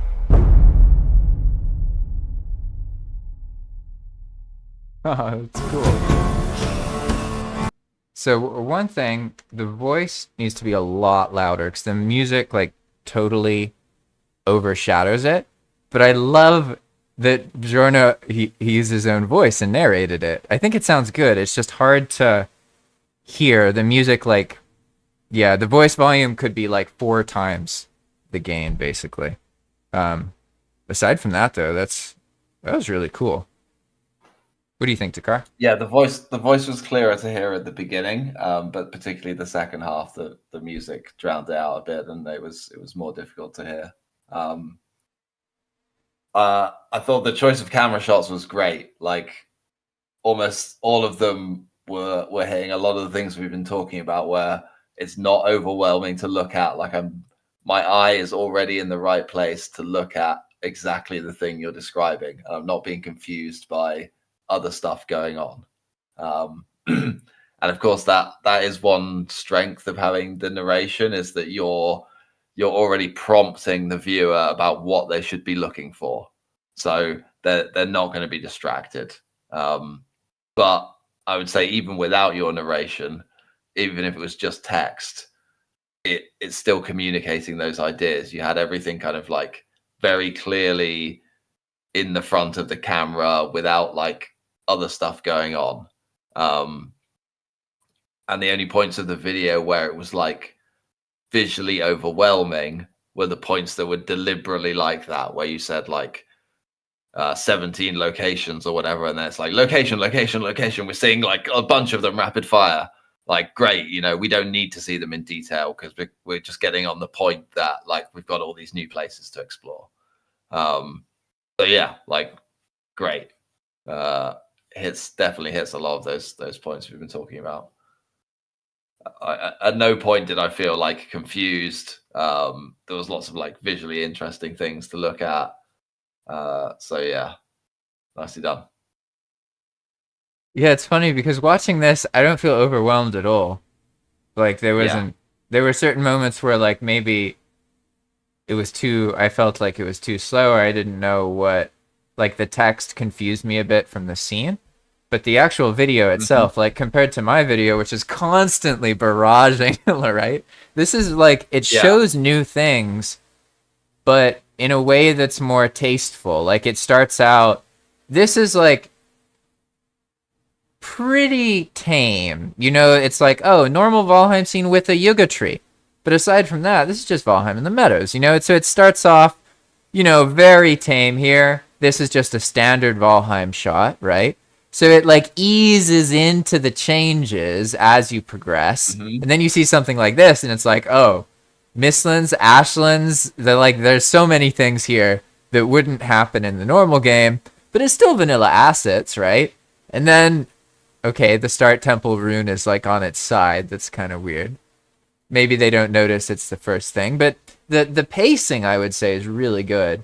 I would personally put more emphasis on the fact that they're green and red, because that threw me. I immediately was like, holy shit, they're very green, right? So, like, it's almost like the part here, I think they try and explain that somewhere. They say, like, I want to be an elf, you pick. I don't know where exactly in the trailer that was, but there was a moment where it's like, it shows you picking which one. Yeah, like right here, I think. Yeah, exactly. So this, for me, is timed a bit weird. Like maybe earlier in the trailer. Because this moment, when the green skin is shown, is very strong. It's like, wait, this looks kind of normal. This is like normal Valheim. All right, some assets in different places. Okay, the Ashlands isn't an island off somewhere else, so we know the world's different. All right. And then suddenly, boom, green guys. Like, because as a Valheim player, you think of fuelings, not elves. So you basically have to think about that. You have to figure out how to make the contrast. So I would personally recommend the first colored skin shot. Wow, that sounds weird. But the first colored skin shot, I would recommend having the green and the reds in the same shot, maybe just one of each of them, so that you make it apparent, like, oh, there's different races, and maybe they're like fighting or something. I don't know exactly, but like when I saw this scene right here, my whole concept of the trailer stopped for a moment because I was so, wow, green guy. Like I don't know, that's so like you could probably use that, because if I experienced that, I think other people have as well. So there's probably some way to time that with like the reveal that this thing is about factions, because the main like selling point of this experience is that there's like these two different elf factions that like are battling against each other. At least that's my understanding. I'm not fully versed in it, so I'm not completely sure. Let's see, maybe Jono has said something in the comments. Yeah, and anytime you have something like that, a really nice thing you can do to like really drive it home and make it obvious to the viewer is match cutting between different takes of the same thing. So, for instance, this shot here of the guy lounging at the table, if we had this as just a normal Valheim human to start with, and then the exact same shot in this green outfit or the green skin, and then the exact same shot in the other like reddish skin, and then the trailer was, you know, it came up with the text of like choose your faction or something, and then with like 3 slam sound effects we transition like normal guy, green guy, red guy, you know, that's instantly going to communicate to the player that, oh, I can not only just be the normal human from Valheim, but I'm instead going to pick a race, and you know, my whole visual outlook is going to change. You know, yeah, just like little tricks like that can really help sell an idea to a player. Yeah, and I would say, to be honest, the scenes in the video for this is really good. Yeah, it's great scenery and backgrounds it's like, and stuff. There's a bit of I'd say the type font is mismatched, at least from my perspective. I don't know. Like, to be honest, this scene in particular, okay, so the green characters have a comedic look, and they will definitely, players will associate them with goblins. So that is just something to keep in mind. When you also pair it with a font face and color that looks more comic booky, or then it increases the comedic vibe of the character, I think, in a way that maybe is a bit unintended and distracting. So maybe just like changing around the timing of things and the texts so that they're less... I don't know what to change, but this is like PowerPoint text. You want something that fits into it better. And sometimes even just using simple... I often in YouTube videos will use like just white text in a simple font with a black border. It's not elegant really, but it's simple. It does the job. Sometimes you want something really neutral. Otherwise, like it brings out things that you might not want brought out. But I just wanted to say that like the choice of scene shots is really strong. Like definitely, Yeah, for sure. definitely a strength in the video. All right, so now I'll move on to Ulrich's project here. This is the Starheim trailer, which he did recently. Bum-ba-da-bum.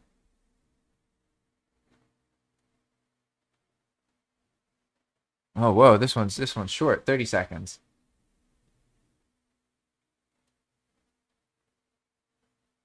All right. And anyone else, feel free to send us some trailers.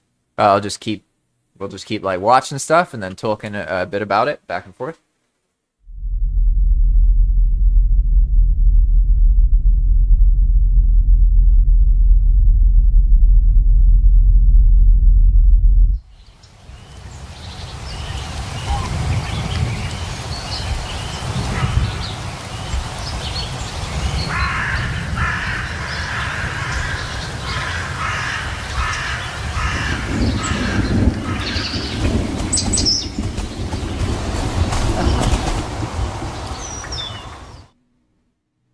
The stormtroopers in the Valheim walk animation. Oh, that was funny. Here, let's show this one more time.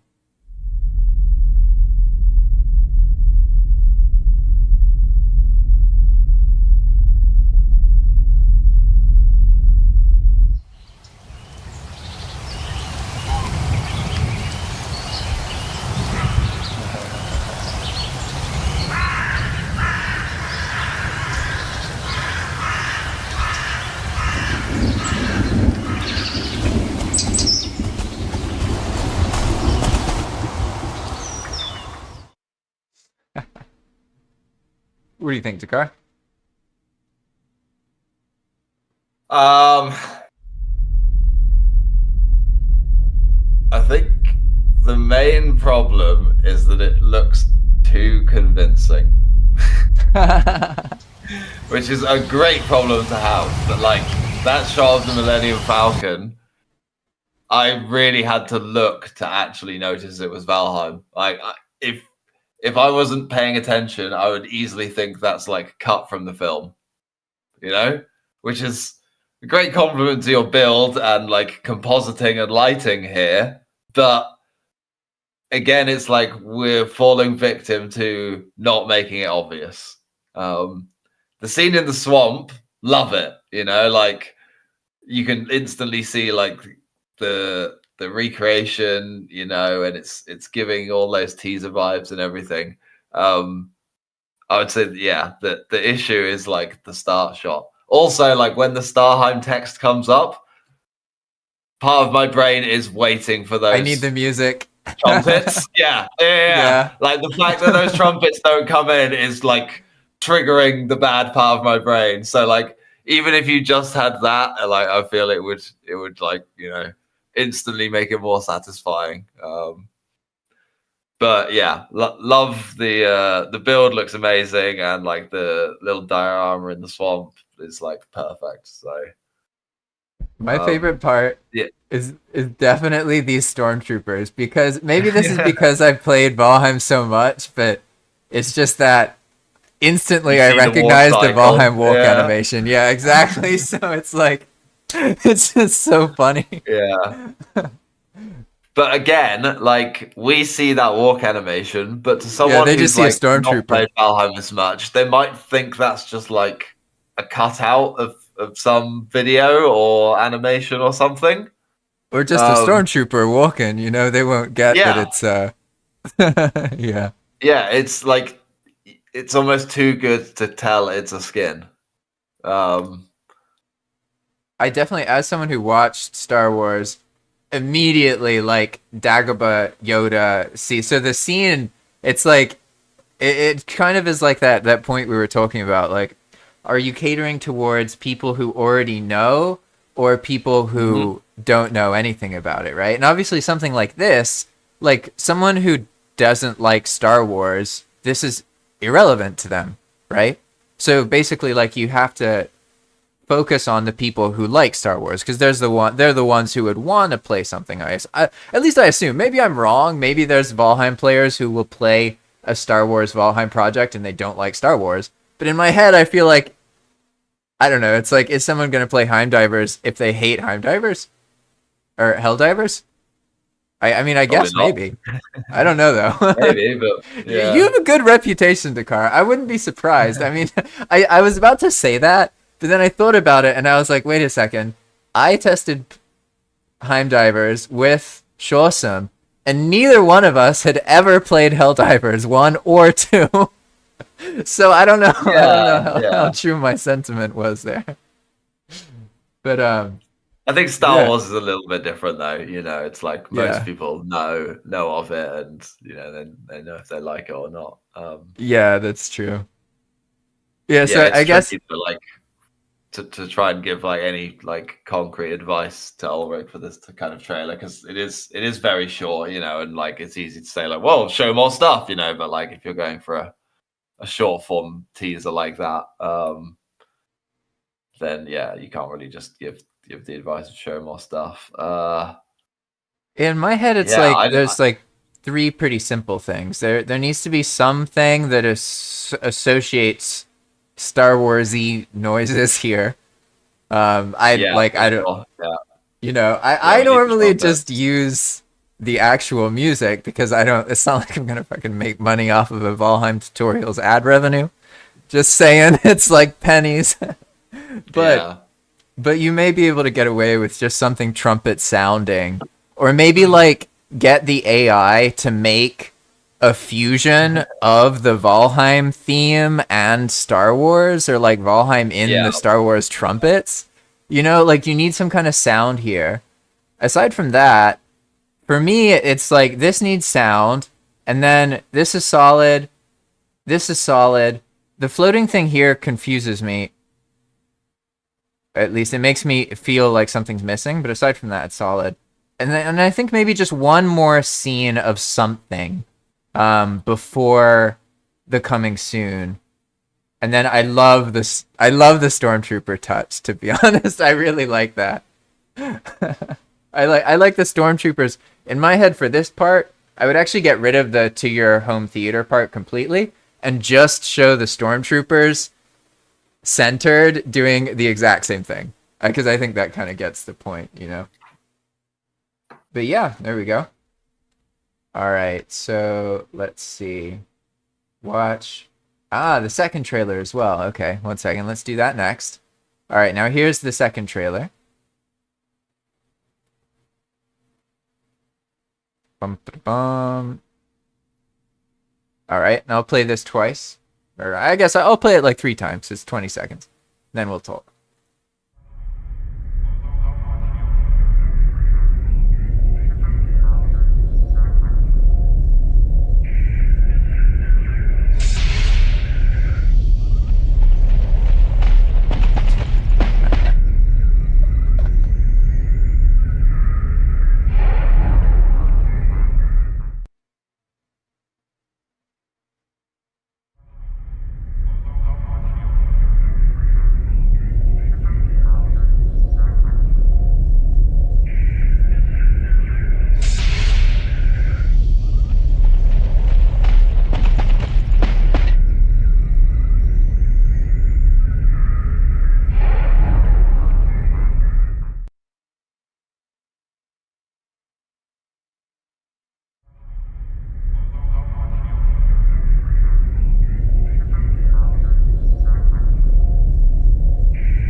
That is cool, because at first, I will say, I saw it was 20 seconds, and I was like, oh, that's short. But then when I watched it, this one felt... I don't know how to explain it, but it felt more right. Like, the fact that it was so short worked. So I don't know why I felt that way. Like, why in other things does it end and I feel like it's abrupt? Whereas in this, it feels like that's the point, if that makes sense. So like in the previous video in my head, there's more easy things to critique, whereas in this one, it's just like, it's pretty clear what it is. But what do you think? Yeah, I mean, here we had like, it's very short. We're only seeing like a few things, but it's like a progression, which is, I think, why it felt more natural for it to end. It's also giving more context to the viewer. We start outside of the Death Star. We get an exterior shot seeing the whole thing. Then we get a bit closer and we see the camera move from the outside to the inside. So then we have the context of the next shot, the final shot, where we see Darth Vader, who like instantly we recognize, super recognizable character, center of frame, and he's walking to the camera. So like we've got our like very short story there, you could say, and when he reaches the camera, that's the end. It feels natural for it to end there. Yeah, honestly, so go on. I think there's also like more clues in this that it's Valheim. I don't know. That's a really difficult one to put your finger on. But I guess I suppose in the Millennium Falcon shot, it's composited into the background, whereas here, like, we see the Death Star full frame, so you kind of like you get all of those it's Valheim clues straight away. Yeah. And so I'd like to bring up another point, not so much about the video itself, but Ulrich was talking earlier about, so he released the longer video and felt sad that it didn't get more views. And so I want to talk about that, not just for Ulrich's case, but for everyone's case regarding these Valheim projects. If you think that you can make something and just with a teaser or trailer get people to be inspired about Valheim, you're going to be disappointed. Iron Gate themselves struggles to do that, just to be honest with you, because most people perceive that they already know what Valheim is and that they've already gotten most of what they're going to get out of it.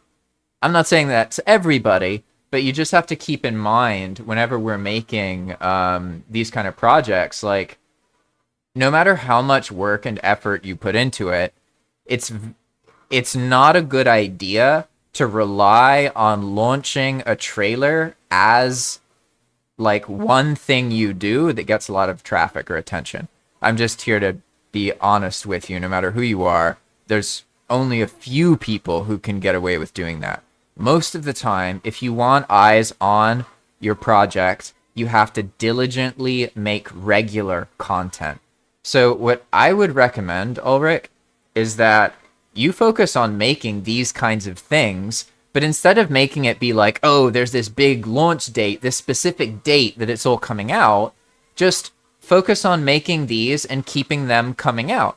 Bring more attention to your project. Think of them as kind of like little ads for what you're doing, because these are cool to watch. And if you can make them quickly, then you could make, one every week or two, and then just be in the habit of doing that. That way, you don't have to think, okay, this video is going to go viral and then I'm going to get players. Instead, you can get in the habit of just being like, okay, I have to keep making these videos. You're going to get better and better and better at it. And the fact that you keep showing people means that you're going to get more of the actual growth that you want. At least what I've noticed from these projects is a lot of the value that comes to players actually comes from the fact that they can influence it and work on it together. That is a huge thing for them. They want to play Valheim and feel that they can do something to be involved in the world or the project. So if your project is already fully out, right, then that doesn't really happen. The players don't get that chance to feel that they're involved. So what I've noticed is that people tend to kind of be more interested when they feel like they're helping you, they're getting involved, or they're play testing. It's almost easier to find people for a project if you frame it that way. Like, hey, I need help working on this Passion Valheim project. It's easier to find people than if you're like, hey, check out this awesome Valheim project you can play. That's just my perspective, though. What do you think, Dhakhar? Yeah, there's two things I'll say. First, like there will always be some amount of views that you're happy or disappointed with. I have a friend that I've known since I was 12. We were at school together, and he went to uni in London as well. So, like, you know, I've known him for ages. He's a massive YouTuber. He's got like 3 million subscribers. I've edited videos for him at times, and there's been projects where he's put like so much work into it, and it's only gone 100,000 views, which sounds amazing to us, right? But for him, that's like below average. Whereas he'll make a video that took him a day and it'll get 250,000 views. So you're never going to escape this problem and this like inevitable disappointment where you put like so much effort into something and it doesn't do as well as you'd hoped. And like, you know, this guy's super successful and like amazing at what he does, but like one of his own flaws that he'll readily admit is that he like concentrates too much on views, you know, and it's a blessing and a curse because, you know, if you work hard enough and chase them, like you can get there, but it's just like endless pain, and it's gonna like consume you, sort of thing. So yeah, one thing is to just, you know, always keep that in mind and like have a healthy relationship with that kind of thing. And yeah, like, you know, even once you get a ton of views, that's going to set your next benchmark, and you're then like going to be disappointed with X plus 10 amount of views, you know. So yeah, that's just a word of warning. And then the second thing is, you know, very similar to what JP was saying. With this kind of project, Ulrich, you have like the perfect excuse to not make one video, but to make 10 shorter videos. And you can make the long video too. But for me, as a viewer who doesn't know Ulrich, doesn't maybe really even know Valheim, but like, I kind of like Star Wars. If I see a 3-minute video that's like Death Star or Millennium Falcon, I'm like super happy to click that and watch something for 3 minutes. But if I see like a 17-minute or a 25-minute video, like maybe I don't want to invest that, you know, like, you know, I just sat down to take a crap or whatever. I'm like cooking dinner, like with all these different builds and like names of things, you know, ships and locations and everything with Star Wars that are super recognizable. You can make all these little short form videos and you can show off just one of these things. And then maybe at the end of the video, we see the Millennium Falcon next to the Death Star, next to the X-Wing, next to the TIE Fighter. We see all of these things.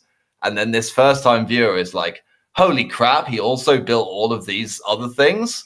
And they can go and check your channel, see all these other 3-minute videos of those. And then they also see the 25-minute video. And if they're like a massive fan and this has been the first thing they see, then they're straight invested in that. And that, you know, obviously gives you so many more chances to have that one lucky video that does go viral. And it only takes one, and it doesn't have to be your best one, because that's the thing that we can't guarantee. It's chances are it's not going to be your best work that goes viral. But if you can have all of these that can potentially link back and bring them into your best work, I think that's your best guarantee. Yeah, those are great points. I would say something unique to this project. The player is going to have a confusion where basically like, is this something I play? Is this something I watch? So you might want to make that clear to them. Because like if it's machinima and it's a story that they're watching, like that's a whole new format. So like let's imagine, I'm not even sure if this is what Ulrich has done.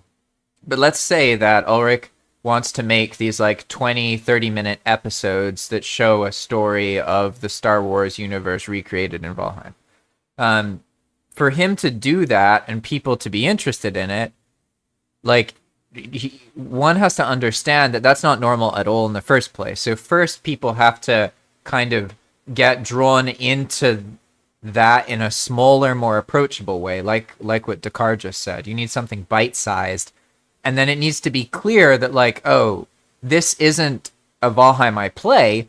This is a show I watch or something. So, like, it's kind of weird because when you're in that situation, if you only have one episode of something, it's less likely they're going to realize that's how it works. So, like, you almost need for there to be multiple episodes so then they know that, like, oh, this is a show. I'm watching something. I don't need to commit to having a whole new Valheim playthrough in Star Wars. I'm just watching a little television show for, 5 minutes. They need to kind of know what to expect. And as long as you communicate that properly, I think this kind of thing can work. It just has to be, like, you also have to understand the scene overall of Valheim right now.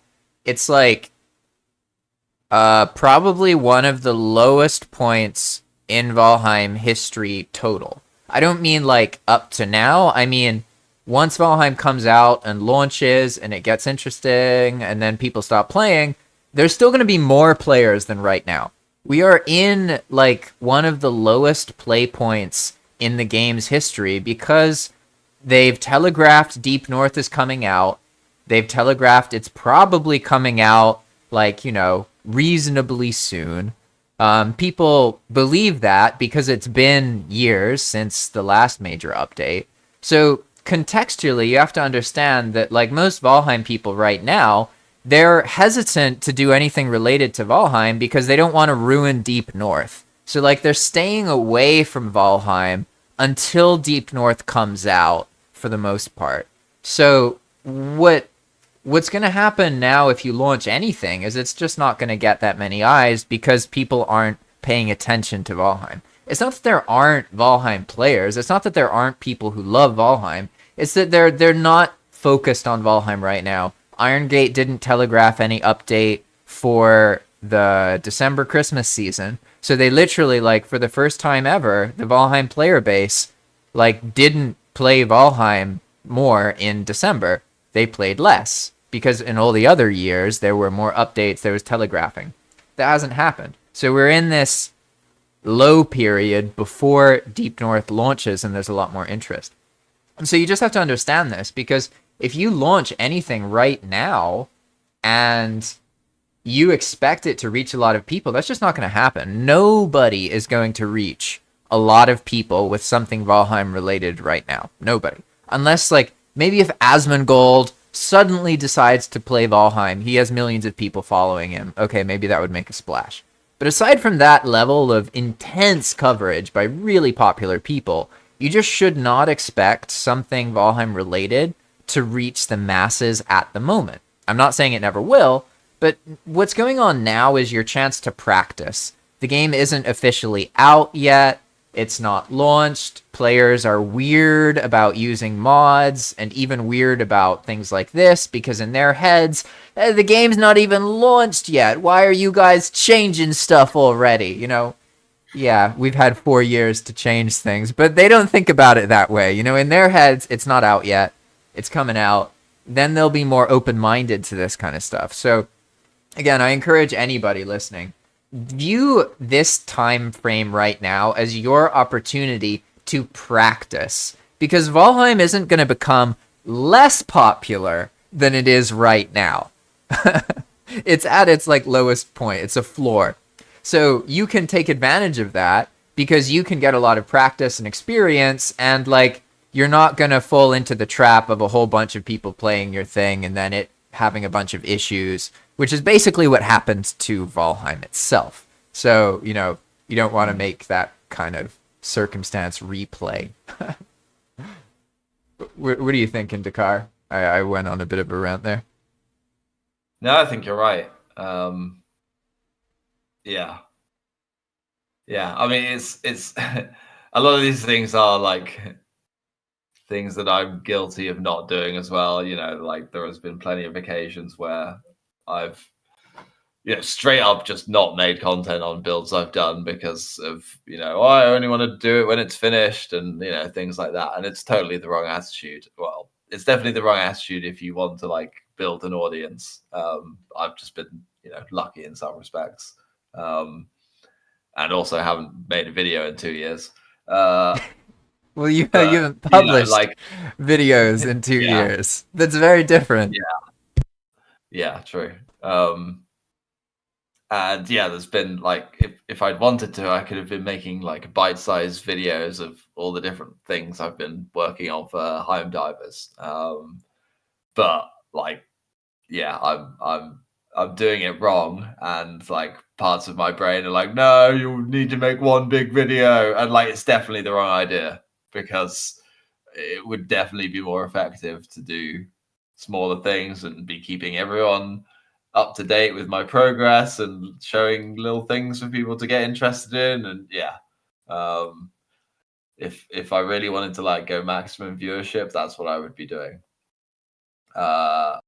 And like I do still kind of aspire to do more of that, and I'm definitely not going to be relying on like making this kind of, I don't mean to harp on you, Ulrich, but like making this mistake. And like it's the same with the adventure map. If we hadn't got lucky with Asmongold, like we could have faced the exact same problem of, we've released this thing now, we've both made big videos, but like, they got 2,000 views and, it didn't do anywhere near as well as we might have hoped. So yeah,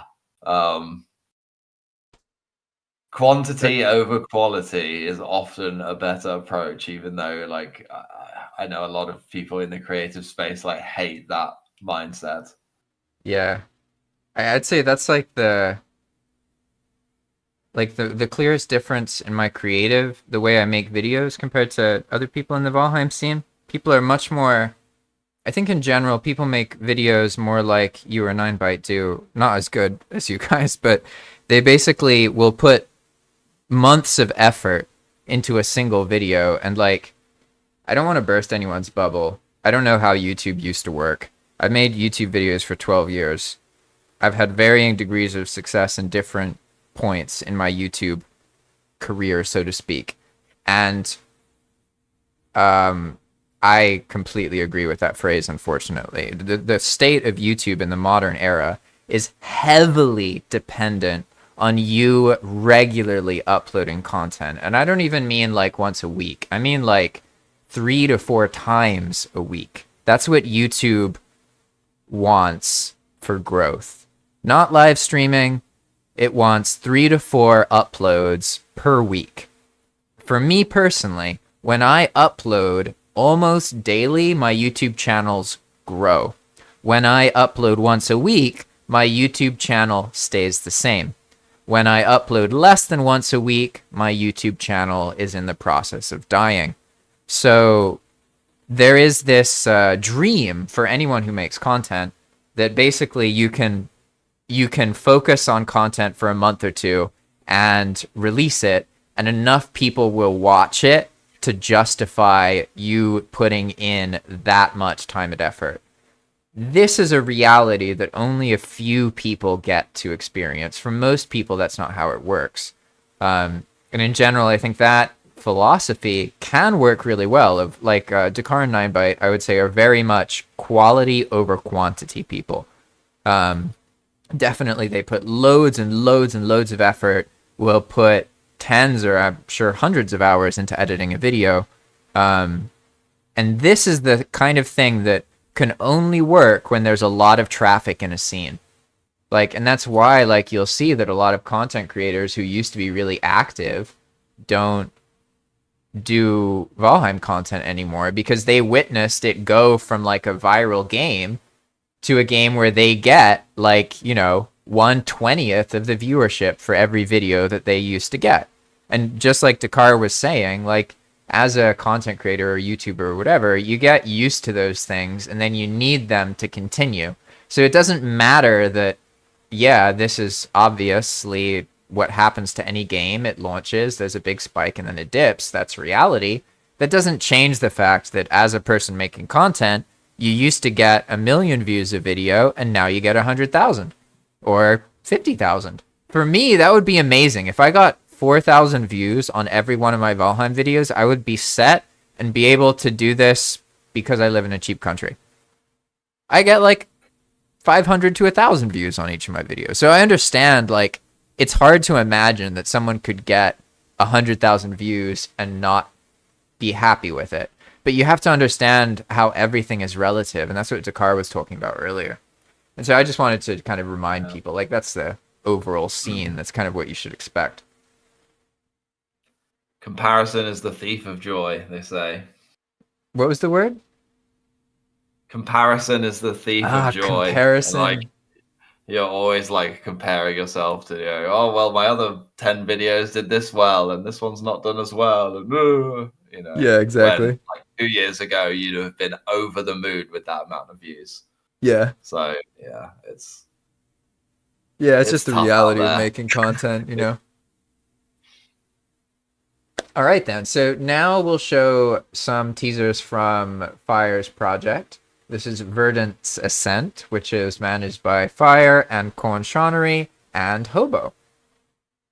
Is there anyone else? I think we'll see. Actually, before I move on to Fire's project, Ulrich has one question for you, Dhakhar. He says, to Dakhar's advice to me, can you ask him if I should milk Starheim now/afterwards or move on? I don't understand the question, but maybe you do. Yeah, I don't understand like now/afterwards. I don't understand now after what. But maybe while we wait for him to reply, like, definitely don't move on. You've put a whole bunch of work into that, and the builds are amazing. You just need to, like you're saying, you just need to repackage it. Like, the work you've done is not going anywhere. I suppose there's one reality where nobody is interested and nobody cares. But I don't think that's the case. And I don't think you think that's the case. I just think it hasn't reached like the right audience. It's not found its way to the people who are interested in that, right? So it's about like, how can we do that? And secondly, it's up to you really. If you are interested in it and you want to do more work on it, you want to continue to improve it or to try and make it into a playable experience or do more episodes or whatever it is, for sure, keep working on it. And if you want to try and build the audience, like I was saying, do these like little bite-sized things and have ways for people to access it that's less intimidating. After 1.0, oh no, Bjorno says that, but that is a very good guess. Yeah, so then Ulrich specified, should I make 3-minute videos of it now? I mean, yeah, for sure. I mean, like, you have the builds, right? For a lot of them being the spacecraft and ships and stuff, you can just throw them up into the sky, put it nighttime, and there's your background kind of thing. And yeah, maybe come up with a formula for the videos, with the things in mind that we've like discussed here about like starting simple, like leading the person into it. You know, I know I can already see from your trailers, and I know from your other videos, like you have a good eye for like composition and all of that sort of stuff. So they'll all look good, but yeah, just make it easy to digest. Maybe you have some shots that are sort of in the right environment, the night sky kind of thing, but then also you're like in the meadows on the ground so that we can very clearly see that it's Valheim. You know, maybe show some of those so like I can more clearly see the build. And yeah, I would play around with that and like come up with some sort of idea. Like maybe you can get a cool transition from it, like being built in the meadows, and then boom, we're now into the environment. And maybe that's something you can repeat throughout the series with the different ships. And yeah, like it's like JP was saying, like this is the right time to practice, and like you make 10 of these little videos and you'll have like a really ace formula down for it. And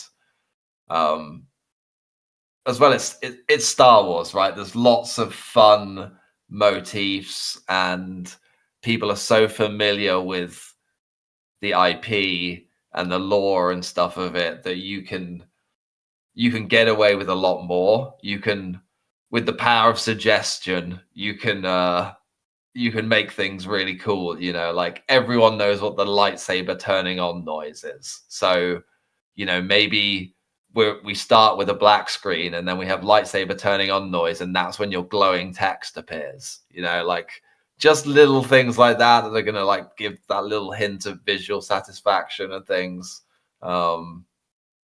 They can be really fun to play around with these like short videos. I also encourage you to focus on habits and having fun. Because basically, all of these projects, what they are is an accumulation of our habits. There are things that we do on a regular basis, and these projects are the output. So the ideal situation to be in is a situation in which you have the habit of making Valheim project that you are enjoying working on. That's it. The views and the attention that project gets cannot be the main part of the picture, because if it is, you will burn out, you will give up. It has to be on the side. It has to be an indirect, a secondary order effect of your habit of enjoying working on your Valheim project.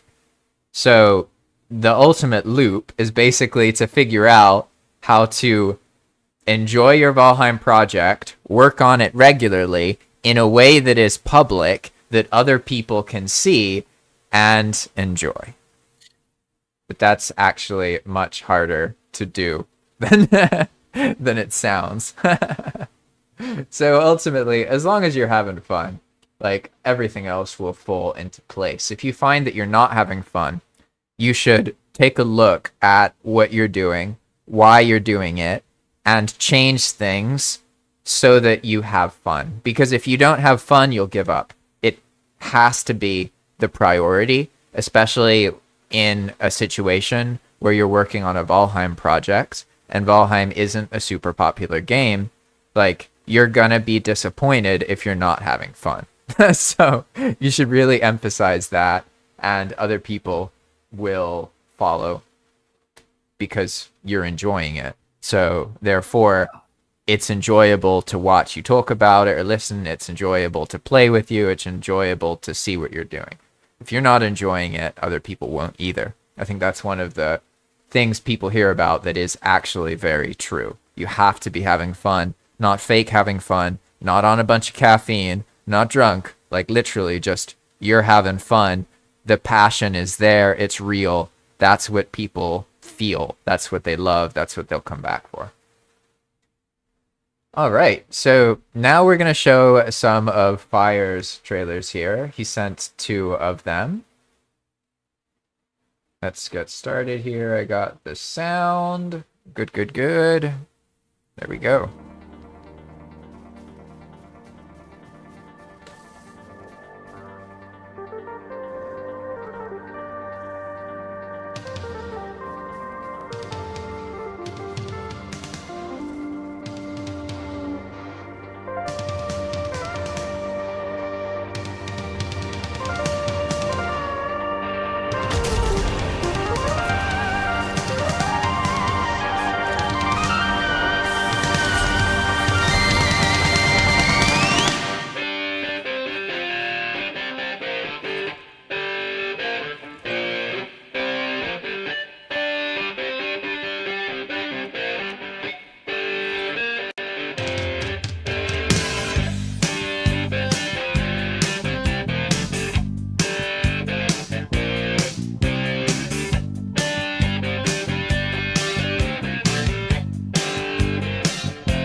That was the first one. Now I'll show the other one.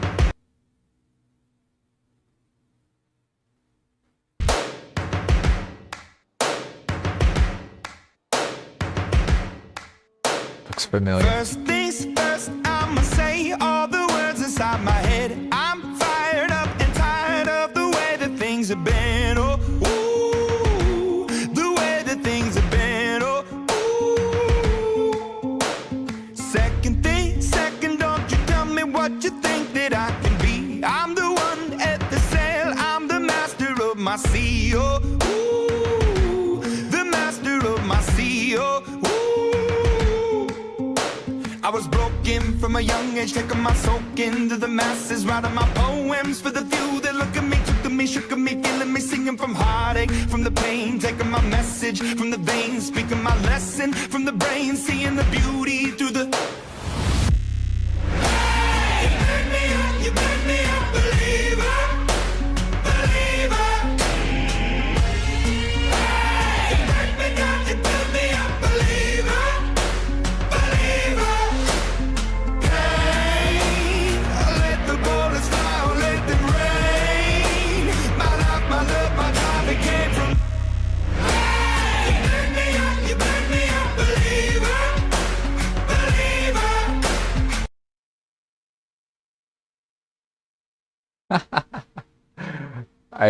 I realize the second one is less about VA. Maybe you'll correct me if I'm wrong, Pyre, and more about the fact that you made this many instances viewable without a shitty frame rate.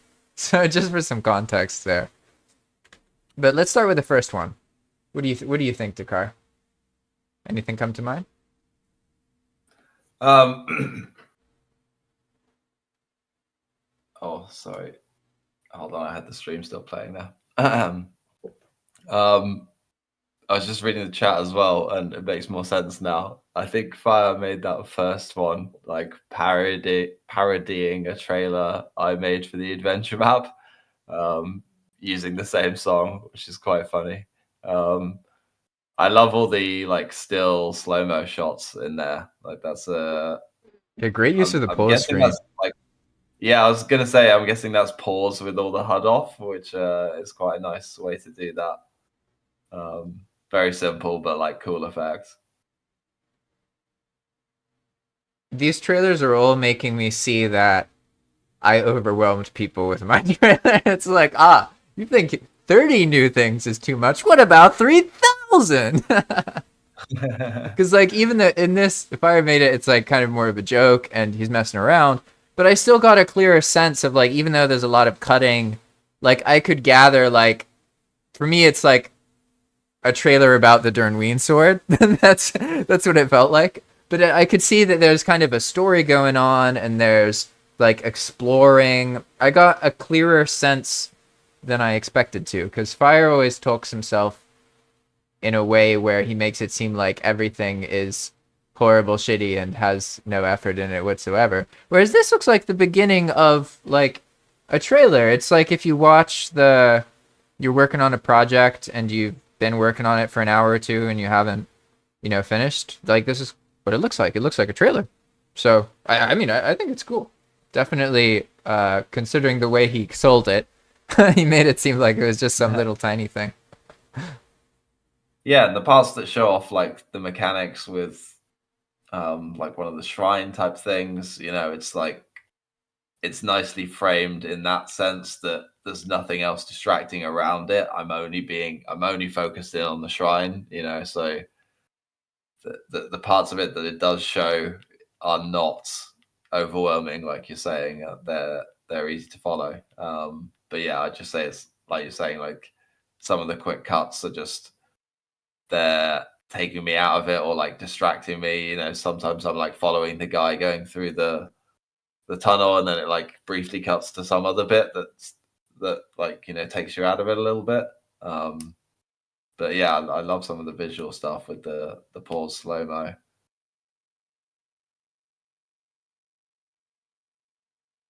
I love all the emphasis on the Dernween. It's funny. All right, let's see. Bum, bum, bum. Okay, is there any other trailers or anything? Let's see, we watched Jorno's thing, we watched the Starheim ones, Fire sent some. Oh, I'd I say as guess well with Fire's like second video, to us with context, like you were saying, it makes sense, but you could take that video and add some text to it and like really sell it. If it just started with like, how many instances can you have in Valheim? Question mark kind of thing, and then you yeah, see to like frame it right. some starting to fall down, and then it's like maybe it comes back up with like 1,000, 10,000, 100,000, and then like we get further down and we're like smoothly falling past this like massive structure, kind of thing. And then yeah, maybe we see like then some more shots of the individual things, and you can have then like phalanx by Dhakhar, X many instances, and then we get further down, so and so built by Con, this many instances, and like just show all of these things together and like give the viewer the context of like what they're looking at and like seemingly how ridiculously impossible this is.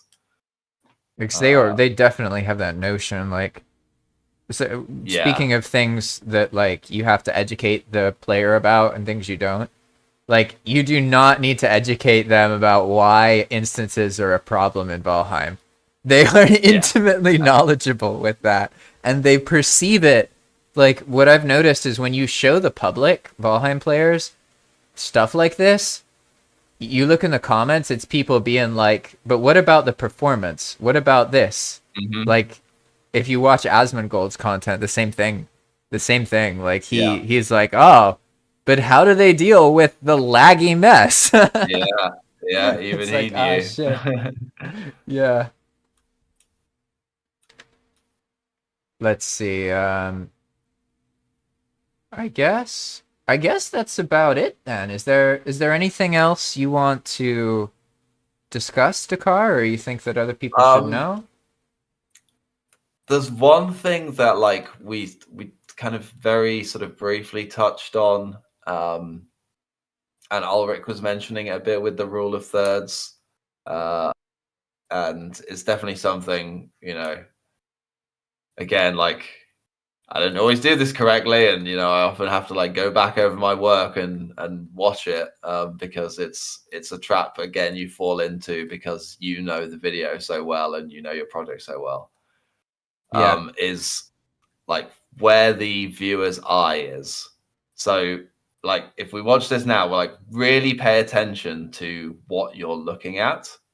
Like we can look at the Valheim trailer or anything like that, and like notice when the scene changes how far your eyes have to move to where you should be looking. Like pay attention to that kind of thing.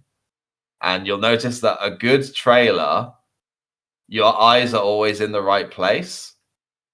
And obviously the easiest way to do that is just have everything important be in the center of frame, right? But that's not always the right approach. Your shot might need to be framed differently, whatever it might be. So they'll use transition or motion or a graphic to like briefly draw your eye in a certain direction. And then on the next frame, your eye is already in the right general area kind of thing. But like even in these Valheim trailers, like they've got a lot of match cuts and different things like that. And your eyes are generally like always in the right place when the scene is changing. It's one of those things that like until you like really pay attention, you don't notice it. But when it's not done well, you really notice it. Like maybe not even consciously, but you can feel like the video doesn't flow. You're supposed to be looking on the left and then the scene changes and something's happening on the right of screen, and I've got to like change where I'm looking. You gotta like take their eyes around without going from left to right. It needs to be left, center, right, right, center, left. Like it can move you can't move the object of attention Probably because of how short each clip is, right? It's only a couple seconds. Exactly. So if they're not looking Yeah. in the right place, they'll literally miss the element. Yeah. And I think I know a good format. So what I'm going to show now, this is the trailer for Japanese launch of PlayStation Valheim.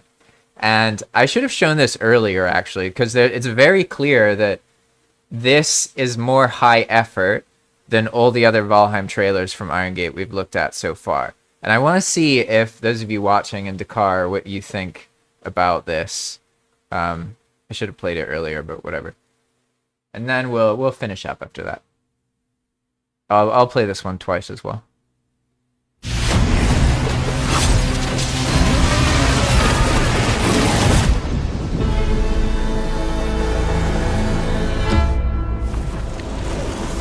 数世紀にわたってかの者らはこの地をさまよい続けている。その全部を必ずや破滅に追い込むかの者らから世界中を守るためオールファーザーはこの地をかの者らの監獄とし、オーディンはかの者らを排し鎖を断ち切るため勇敢なる戦士よ、我らを召喚した。バルキリーによって我らミッドガルよりこの地に使わされた。我らは城を建てるのだ。我らは海を越えるのだ。そしてかの者らに裁きを与えるのだ。オールファーザーの名のもとに。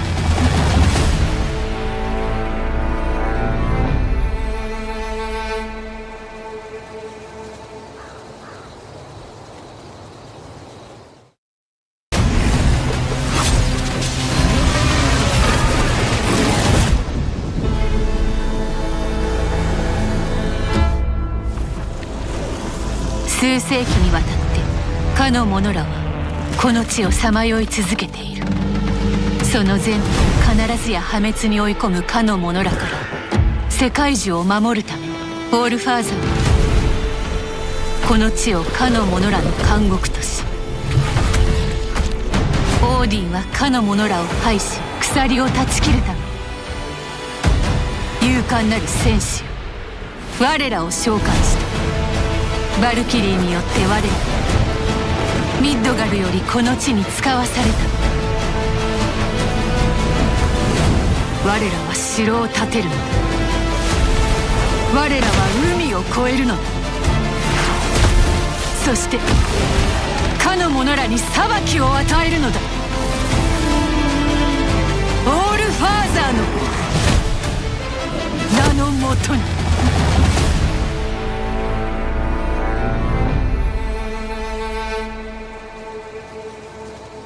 I gotta say, that's definitely a trailer. That is interesting. Yeah. It almost, like, because if you think about it, they're trying to do the exact same thing we're trying to do. They're trying to get people who don't know Valheim to play Valheim. This is very different than the Hervor Bloodtooth ones, right? Mhm. Like this, for me, like, this doesn't totally make sense to me. I love it. But I'm a little confused how the Forsaken are painted like they're this big evil that's destroying everything.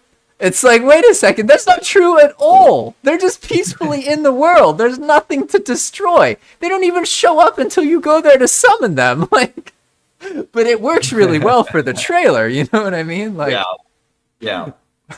It's like what it's like what we were saying. It doesn't need to make sense. It just needs to like give the viewer that vibe of like, Yeah. what kind of world is this? Like, what kind of thing am I walking into? Is this something I'm going to be interested in? Like, we don't need the deep lore and the mechanics of how it works. It's you're a guy, there's big evil bad guys for you to fight. Are you in? You know? yeah.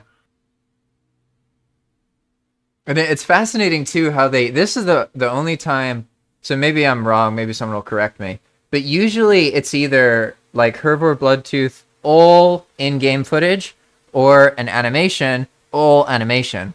Whereas in this, it's clearly Iron Gate or whoever doing everything they can with everything they have access to reach a new audience in Japan by painting Iron Gate in a more, or painting Valheim in a more relatable kind of anime-like vibe, right? So they include the animations in the game, and now I'm like, damn, now I want these animations in the game. You know, it's like, fuck. Mm. I like this You can trailer a lot, notice to be honest. Yeah, it's really cool.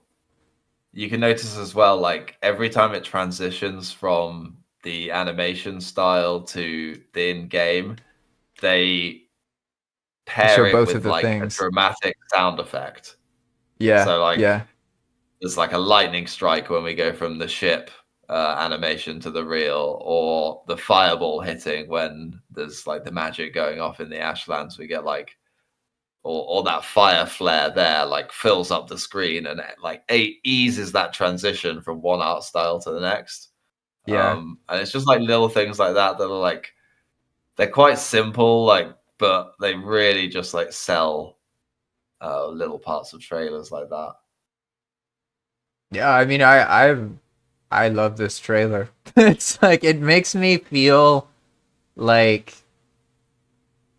I don't know, I feel something that I didn't feel without the Japanese parts and without the animation. Like, I don't really fully understand. This Yeah, this it's might like be the only trailer that has good building in it. Like, I don't think any Valheim trailer, official one, has like well-made builds in it, but there's a couple of scenes yeah. in here that have like nice buildings in the background. Yeah, you're right. And as opposed to like the really simple things. And it's Yeah. interesting too, seeing that earlier trailer and then this, which is like years later when they have experience and they have more budget and everything, right? And it's like, I don't know who Ahara Sayaka is, but I guess that's somebody reasonably well known in Japan because they say it's starring that person. Maybe they're a voice actor in like an anime or something. I don't know. But Well, I there's know something. there's the like the full sort of animated one that we got of this is voice narrated by Neil Newborn, who's one of the voice actors in Baldur's Gate 3. Ah, that's Like, pretty I guess cool. they got a bunch of like famous people for each kind of language to do these voiceovers. Honestly, it's so weird watching it because it makes me feel like Valheim has a story, which is confusing for me because Valheim has no I've story. been playing it wrong the whole time. Yeah, it's like I see a scene like this and I'm like, damn, look at all the epic battles, and like the burning village in particular got me. Like this scene where like it's not just that there's a burning village, it's like there's a burning village and a hulking figure like destroying that burning village. Now I can't find it, of course. Is it here? Yeah, it's like, wait, the hell is that? The elder? What the hell are these things? Like, I don't even know what they are. Like, I mean, that kind of looks like bone mass, sort of, and that looks like the elder if he was on all fours, you know. Yeah, And then there's these figures. It's kind of like Attack on Titan or something. Like this literally looks like a scene from an anime or something, you know. And it makes me want. Now I want. Now I want this in the game. This is the prequel. Funny. Oh man.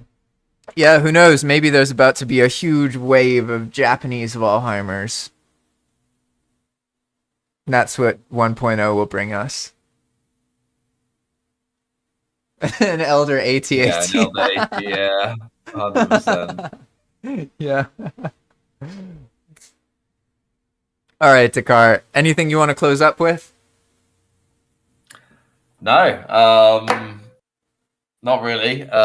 If anyone, has any like super specific questions, or like wants to reach out to me for anything, hit me up on Discord. My DMs are open. Happy to help, kind of thing. So Yeah, Dakhar's very good at luck with the teaching and trailers. explaining things. Thank you. All right then, everybody. It was a pleasure to start off the year with something Valheim related. I personally, I was in a bit of a slump for 2025, I would say, in general, related to Valheim. But I feel different now. Like, not that I think everything's gonna change, but I think there's this kind of aliveness I'm feeling about the fact that the game's finally gonna be technically completed, and that I don't think is gonna change everything, but it will change the mentality people have and put those of us who make custom worlds in a better position. Because there's a lot of people who are not as interested in custom worlds because they don't really understand why somebody would make custom worlds in a game that's not out yet. So like there's all these other things with mods and like whether Iron Gate will like how intensely they'll support the mod scene.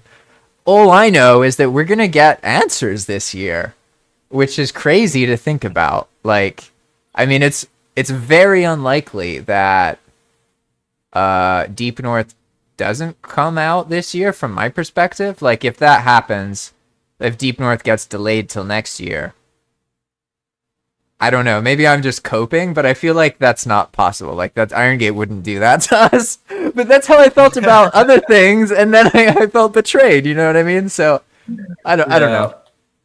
What do you think about that before we go? I'm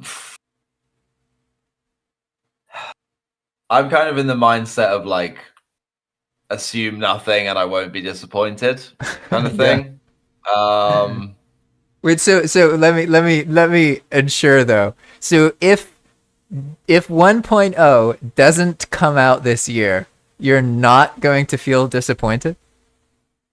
Oh no, I will. I exactly. Definitely will. So it doesn't even work. You know what I mean? Like, well, I won't. But I won't be. I won't be heartbroken. You know, I'll be like, yeah.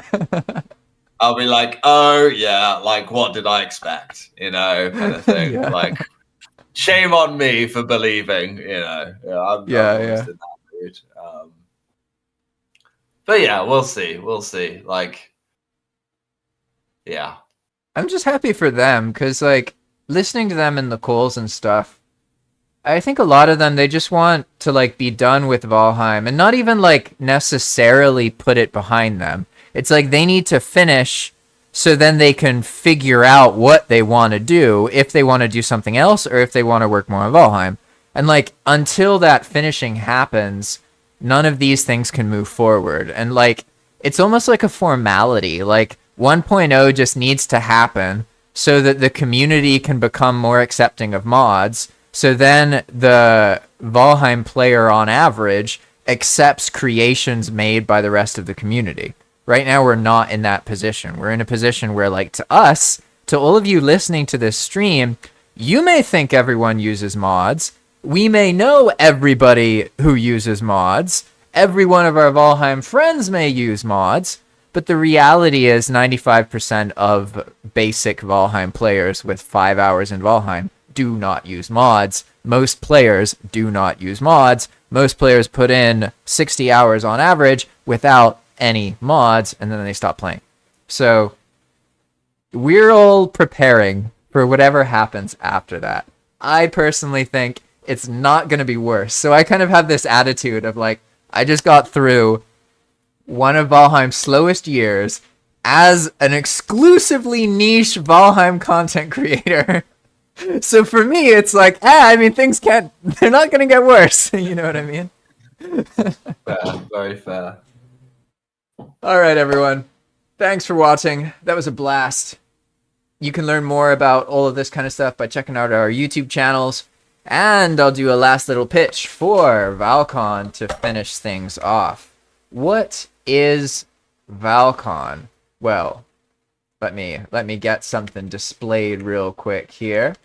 Valcon hype week JP Valheim.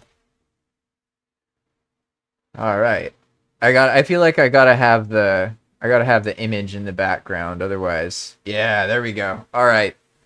What is Valcon? Well, Valcon is a recurring online Valheim fan-led convention bringing the community together worldwide. This year, we will be back in a few months with the second ever Valheim fan convention ran by fans for fans. ValCon is a celebration of all things Valheim, a weekend of live streaming, building, interviews, entertainment, competitions, and new this year, Hype Week. This year, we are coordinating with dozens of fresh community servers, some of which you've just seen in this live stream, for you to join up with for new playthroughs with your friends. Something we call Hype Week. Whether you want vanilla, adventure maps, new mods, or even PvP, there's something for everyone at ValCon's Hype Week. Alright everyone, thanks for watching and stay in touch. You can subscribe to the YouTube channel you're watching already if you're not subscribed, although I'm pretty sure every one of you watching is already subscribed, so this is kind of a moot point. I wish you the best new year that you could have. I hope that you will have a good time.